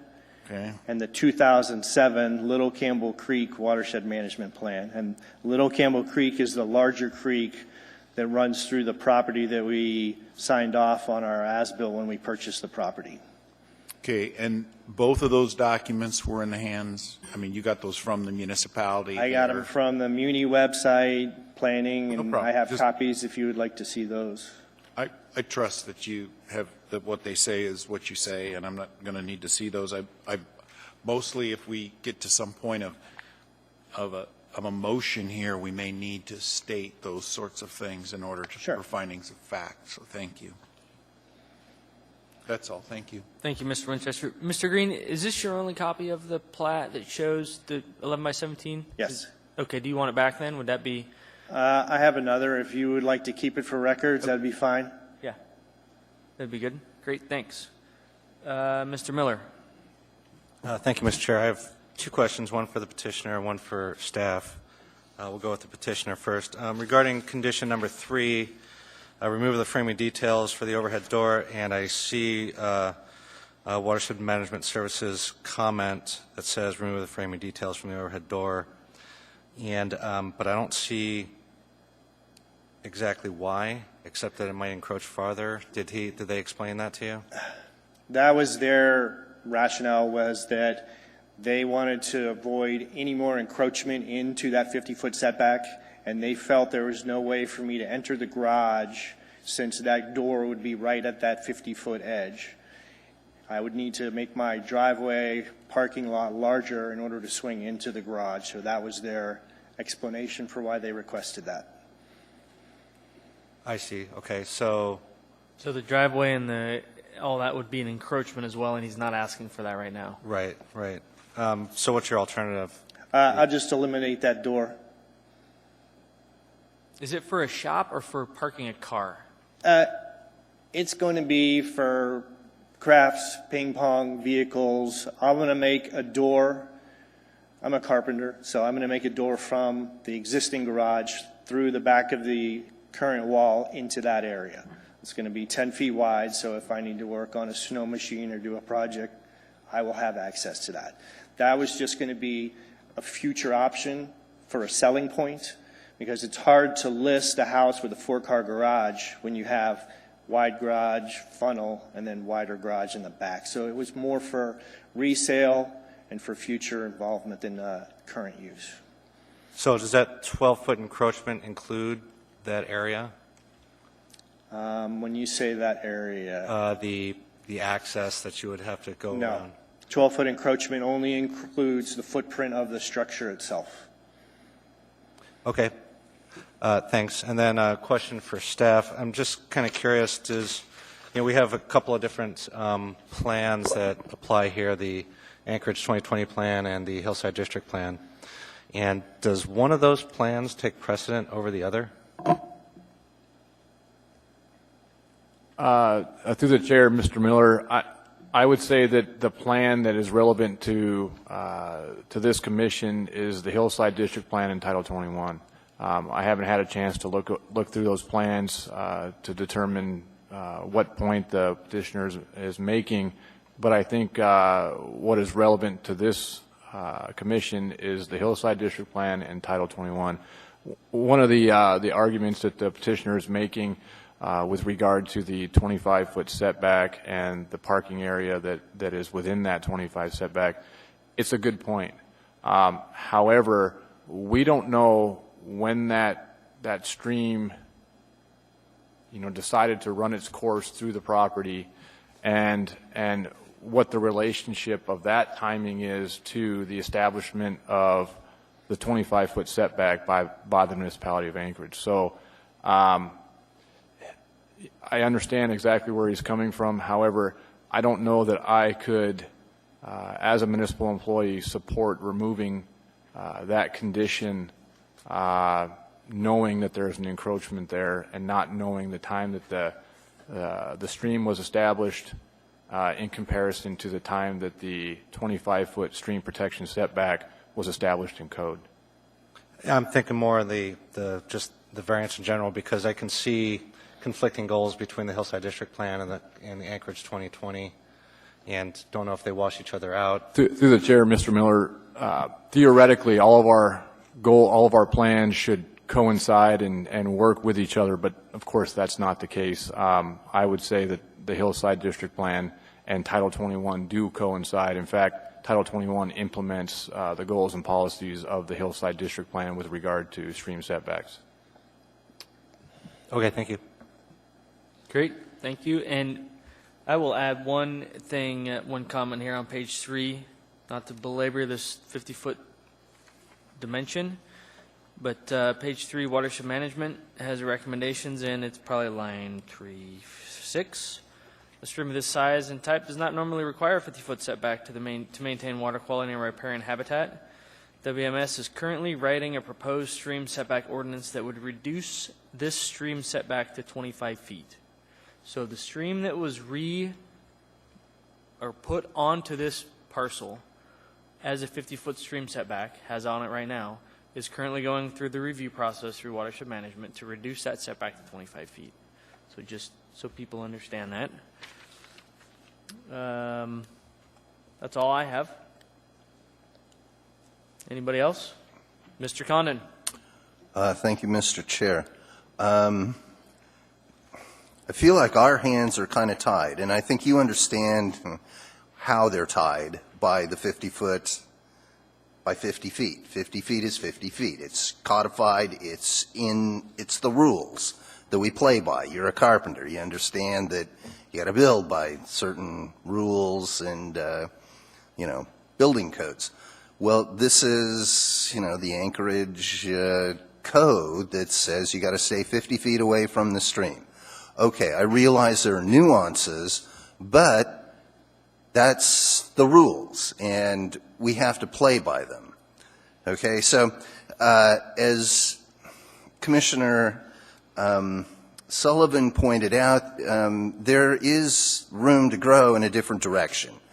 Granted, you've got a prow, you've got some kind of architectural thing that you want to save. Well, there are ways of altering such things so that you achieve, the aesthetic quality that you're interested in without violating the code.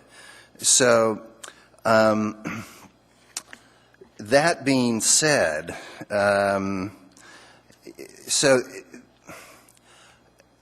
the other issue that I have with this project is that you currently have a house that's, how many square feet? 2,200. Oh, really? 22, yeah, okay. So it's 2,200. So I did a little research, and the Alaska Housing and Finance Corporation states that the average size of a house in Anchorage is 1,888 square feet. So you're already bigger than an average house. by about 20%. Okay. So now you want to encroach into that 50-foot setback with 790 square feet, which now puts you at, let's see, 3,046 square feet, which is about 60% larger than the average size house in Anchorage. Okay, so this, you know, if you want to have this, if there were some kind of extenuating circumstance where, you know, your house is just too small, you make the point in your document, in your statement that, you know, you have a family, you want to make your house bigger. Your house is already pretty big. And, you know, as a carpenter, I think you could probably find a way to make your house bigger without putting us in the difficult position of having to go against the municipal 50-foot setback rule. If there was another way to have done this without this being my best course, trust me, I would have. I started this process in April. I had to have this application in by May 4th. I've spent $675 to be here tonight, $300 in copies. I hate to think how many hours on the computer learning about waterways, the different qualifications of a stream, the different times that streams were dictated as streams versus drainage ditches. And you are correct. My house is larger than the average Anchorage house. But if you look at the sheet I included that shows the tax prices and the size of the houses in my neighborhood, my house is smaller than my neighbors. I'm not making my house larger to keep up with my neighbors. What I'm trying to do is get my daughter, who's 13, sleeping in a loft bed so she can have room for a bed and a desk in her room, a larger bedroom so she'll have a place to have a dresser, a bed, and a desk.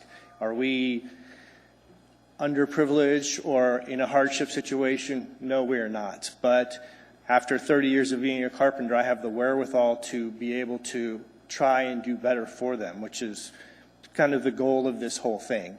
And off the front of a prow is not a place to put a bedroom. The driveway is on the other side. If I go on the east, then I'm within, because I'm only 65 feet now, then I'm within 50 foot that direction. So this is the least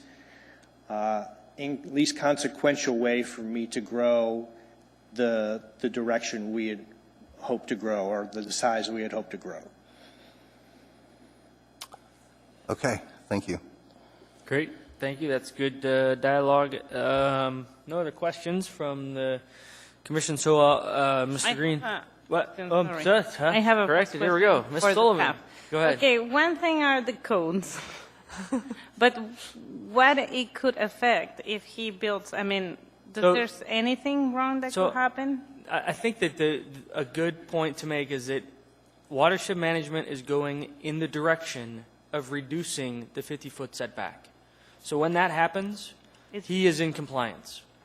It's not right now happening. It's not code, but they're going that direction. So not to belabor this overlap of 50 feet or 25 feet, but the current direction of watershed management, which is why it's in here, is to reduce that setback of that type of the stream, which is why he's here, to 25 feet from 50 feet.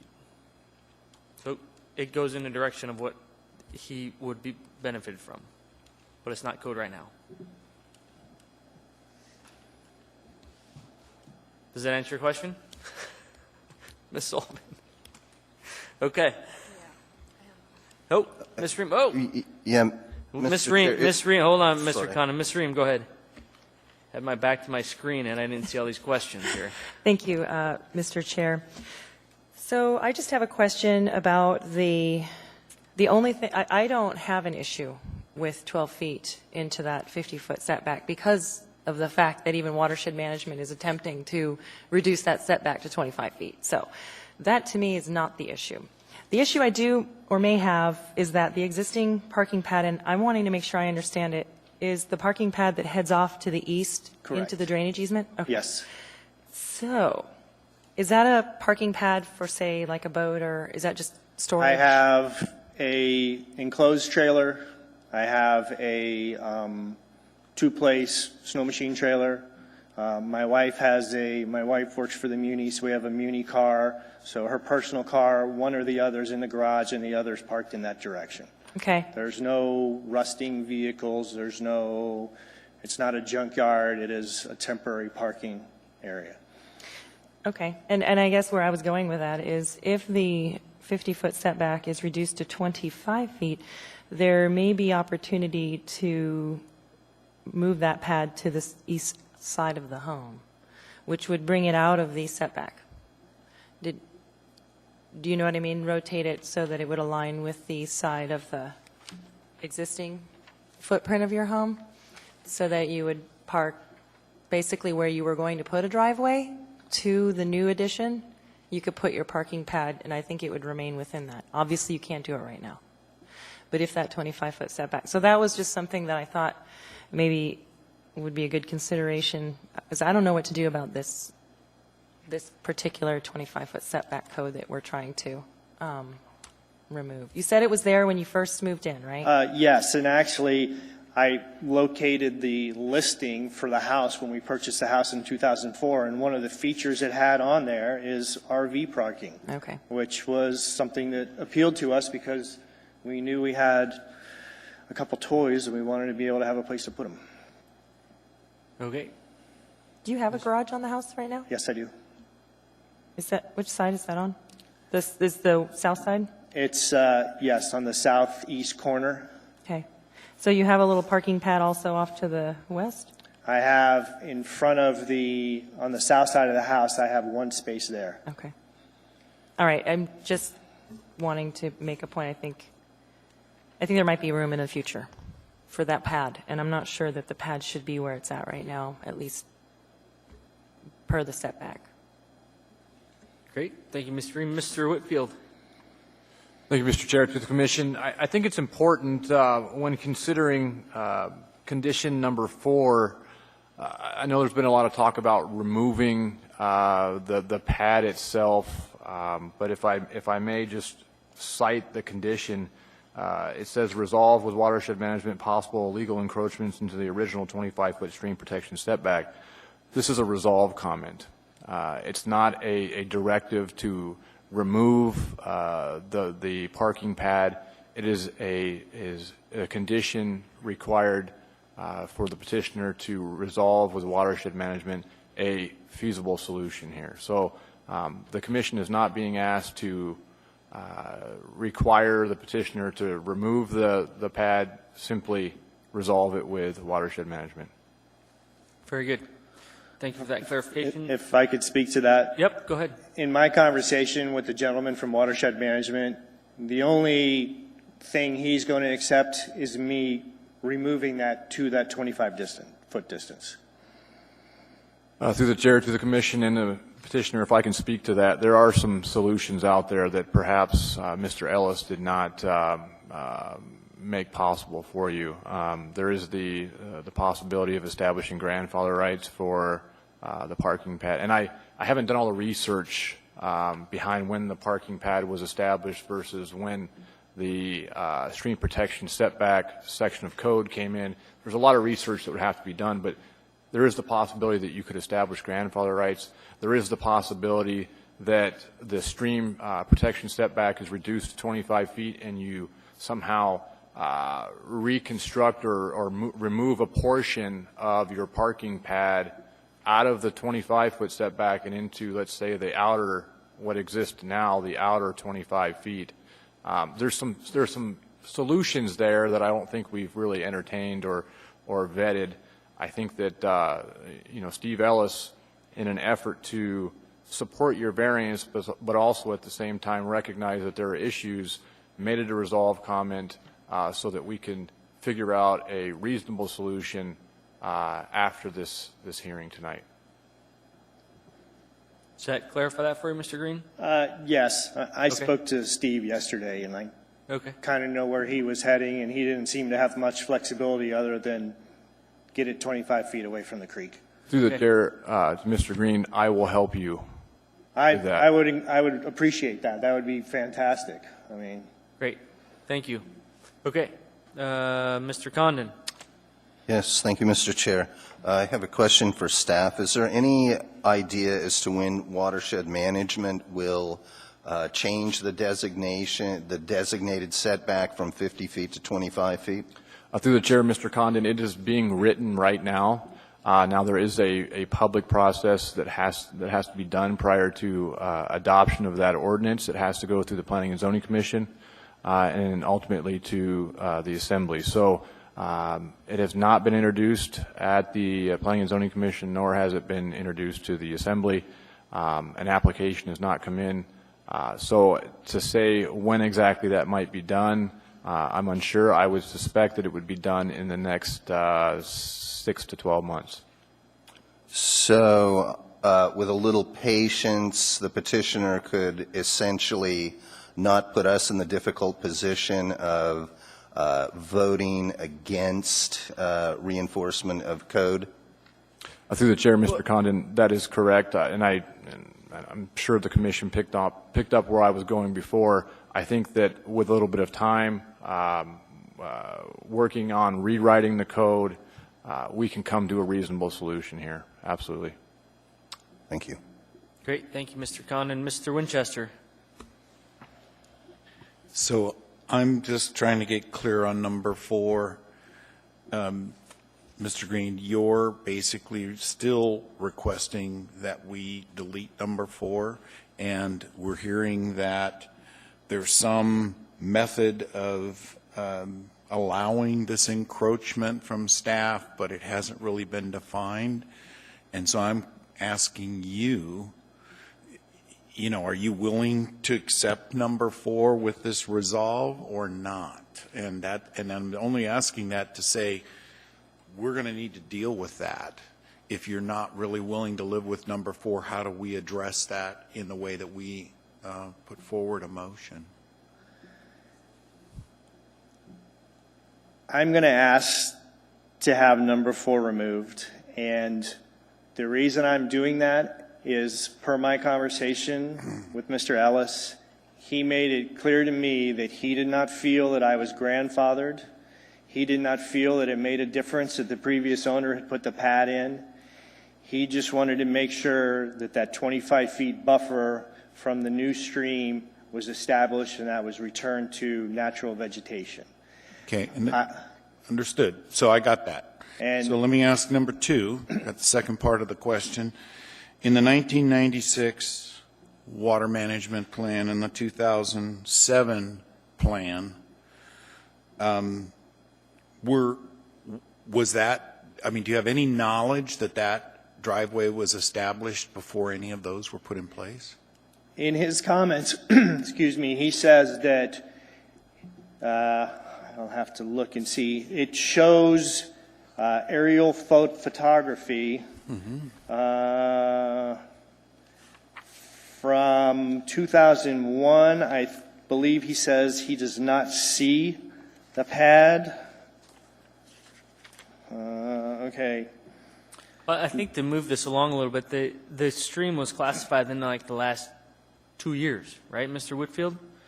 It wasn't there before, and now it is. And so I don't want to push you in one direction, well, but I'm to just clarify. I'm trying to give us something to hang our head. So if you have information. Right. So the stream was not established until when?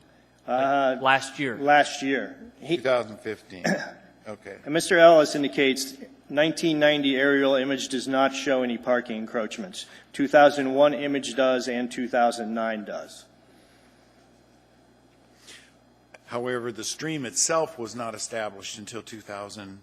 And I think it's important to make the distinction between a map stream and an established stream. The stream wasn't mapped until last year. The stream could have existed for the last 30, 40 years. So to say that it wasn't it wasn't deemed a stream until last year. It wasn't mapped as a stream until last year. Right, but the classification that's currently as this stream is mapped is not the same as the stream that's further to the west or northwest. That's why the whole code's getting rewritten. It's a smaller stream. It shouldn't have a 50-foot setback on it in general.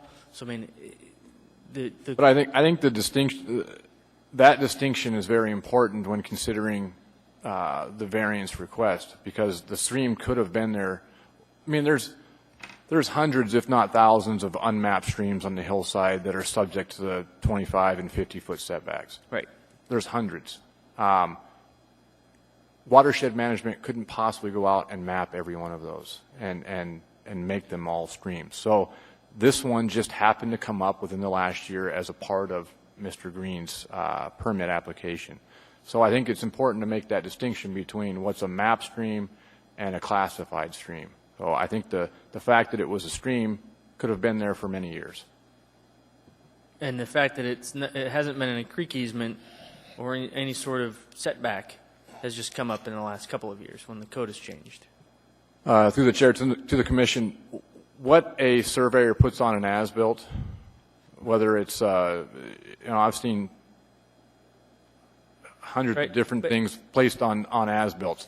A surveyor can put drainage away when it may be classified by a water professional, watershed management, as a stream.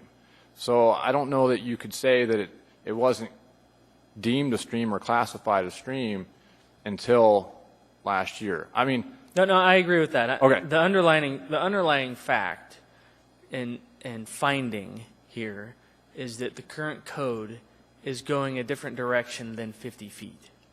The current code is being rewritten to this particular size of stream to fit to 25 feet. through the chair to the commission, absolutely, and Mr. Leonetti, I think that's a great point. Thank you. Does that help, Mr. Winchester? Okay. Did you have anything else? It doesn't help, No, it doesn't help. Dang it. because it doesn't get rid of number 4. Well, we'll talk about But go ahead. Yes. Okay, Mr. Sahil, hello. Yeah. We're still going to open up the public hearing in a minute, and Yeah, I know. I then have more. I just wanted to chime in on condition number 4. I believe that's an appropriate condition and it should remain.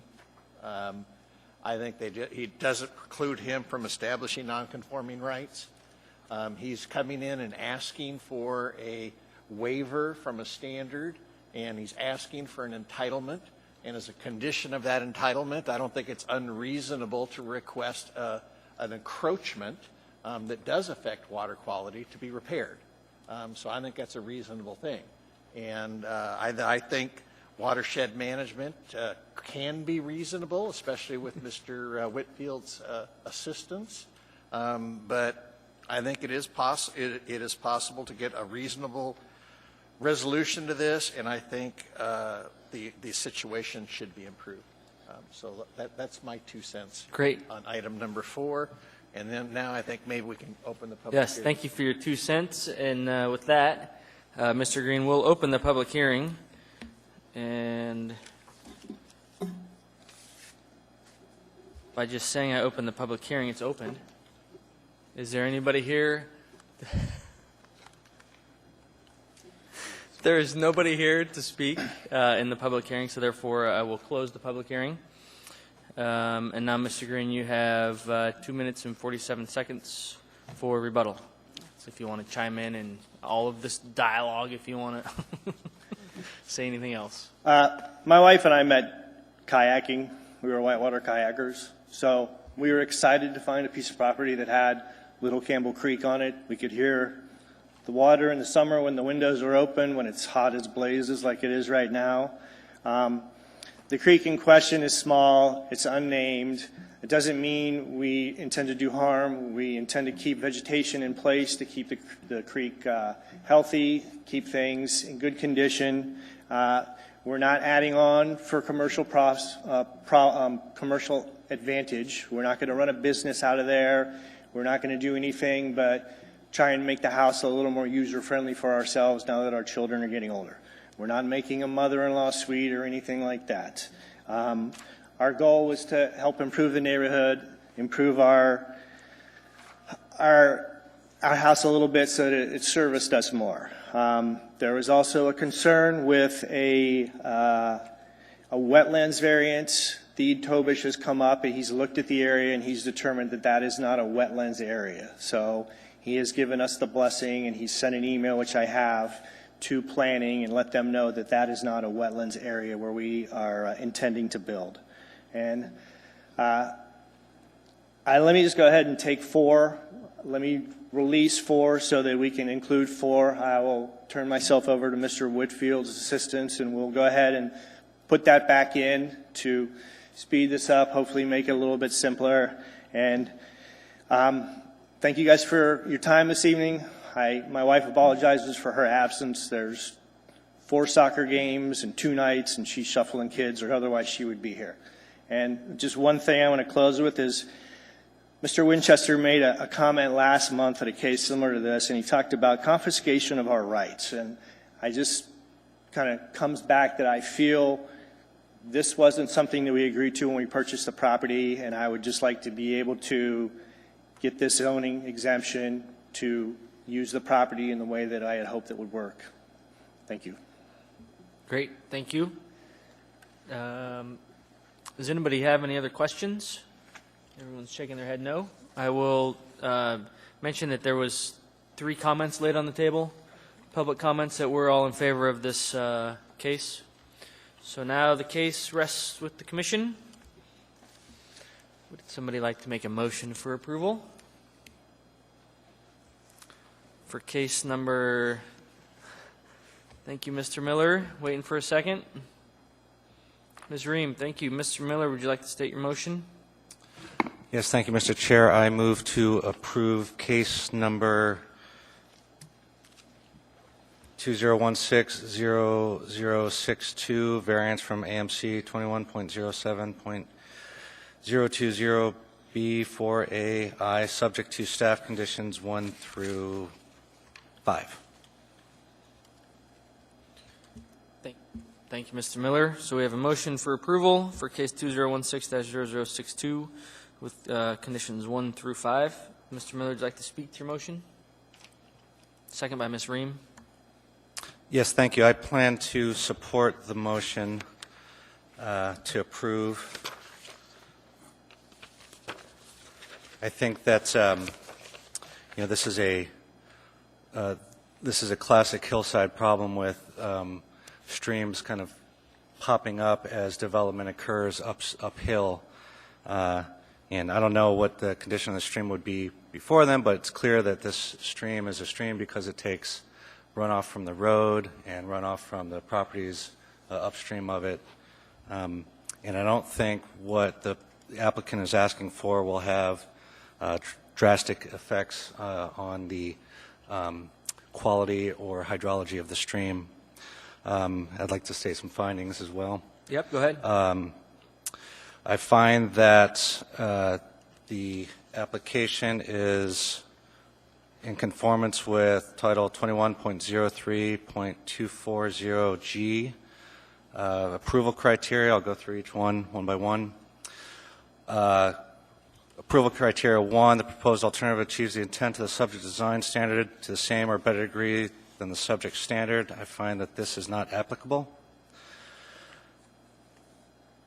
Approval criteria number 2, proposed alternative achieves the goals and policies of the comprehensive plan to the same or better degree than the subject standard. I find that this is met.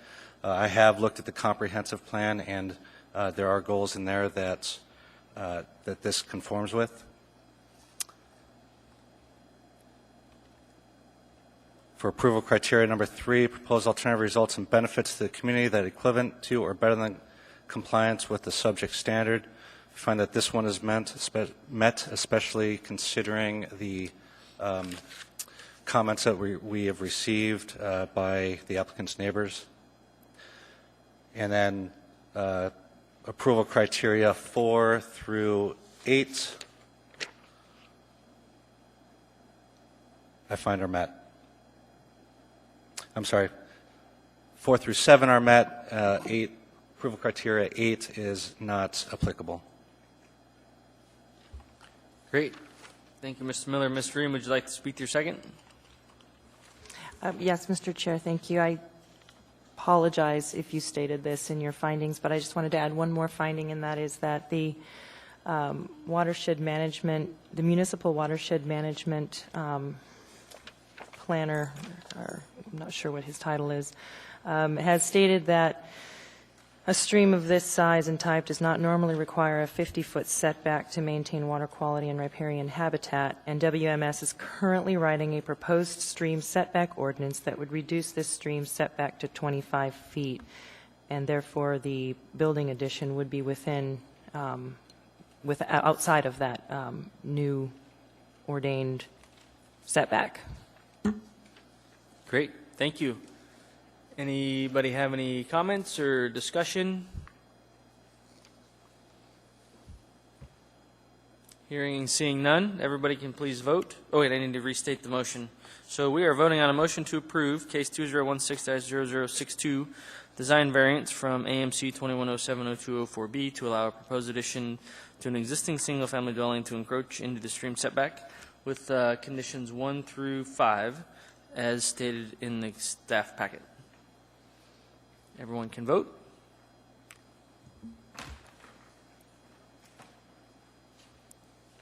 Voting is done, and it is approved. So, Mr. Green, your variance is approved. Thank you for coming out. Okay, next on the agenda, reports.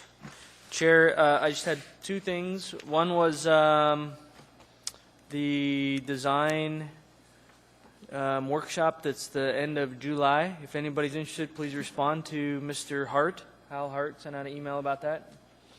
And then Can we still respond? I don't know if there was a deadline for that. if you're interested, I would respond tomorrow Okay. because it was like 2 weeks ago he sent I it. mean, it's a great opportunity. It is a great opportunity. I will be out of town, so Is I'm this not. the SEPTED training? 2 days I- is a lot. Did you get the agenda? I think it was attached in the invite. I requested an agenda, Oh, so if I anybody did. would like to see, I can't take 4 days, Ah. but I will forward that to all the It's 4 commissioners. days, not 2? Yeah, Yeah. it's almost a full week. But I don't want to miss the whole thing, so I'll forward that. Yes. Yeah, exactly. So what's the cost for that? Well, there's no cost. Yeah, 4 days of work. your time. Yeah. So who's and giving the, What's that? who is, Someone's coming up from outside. I don't have the email here, but I'll check. I can forward it to you if you want me to. I'll and forward then- the agenda too. Okay, that'd be great. Thanks. Then I was going to mention Ms. Sullivan was interested in doing a lunch. Ms. Ferguson's not here. So if people are interested in doing a lunch and learn on the multi-family, multi-building, then just chime in if you're interested. And we'll put together a lunch thing and talk about it. I think it would be good just to talk, for instance, the last case. What happened and how it went, and what do the staff think? I mean, do we took the right decisions? One thing is we have the codes for a reason, and sometimes, it's. I just feel it will be beneficial when it comes to design standards, because if we don't support them, then what are they doing there? It's like, and sometimes they don't make sense. I agree. Yeah. Well, next month I heard we don't have a meeting. So if we want to do a lunch instead of that, or I don't want to necessarily, I don't think we need to meet at the same time as tonight and do that. Or, I think lunch is good. Yeah. Okay. So I'll yeah. And we Hey, there keep go. it to 1 hour. Yeah. So I'll Sharon and get that rolling in the next month or so. And then was there anything on it's on here, it's called the Land Use Plan Committee? Yeah, Tom Davis and I have exchanged several phone calls, but we've never actually spoken. So I'll keep on that. Okay. As soon as I do, I'll let you know. Okay. Great. Sounds good. And then one more thing through the chair. Yeah. I just want to let everybody know when one of the members calls the question, usually that ends debate or discussion or deliberation, and Oh, the motion is that what? Yeah, unless, Is that what happened when I saw the motion? I stopped everything and then did I not do that? We continued to discuss after I called. he called the question. Okay. Which means you stop deliberation, discussion, Yeah. and you make the motion to vote. And unless there's a lot of dispute, then you can make a motion to continue discussion, so. Okay. But when someone Okay. calls the question, that's it. Take notes. What was that again? That was a challenging discussion, that's for sure, but it was good. And that's it. If I get a motion to, unless anybody else has anything. No, we learn about streams for sure. Motion to adjourn. Thank you, Mr. Miller and Ms. Ream. We'll see everybody in September. Thanks.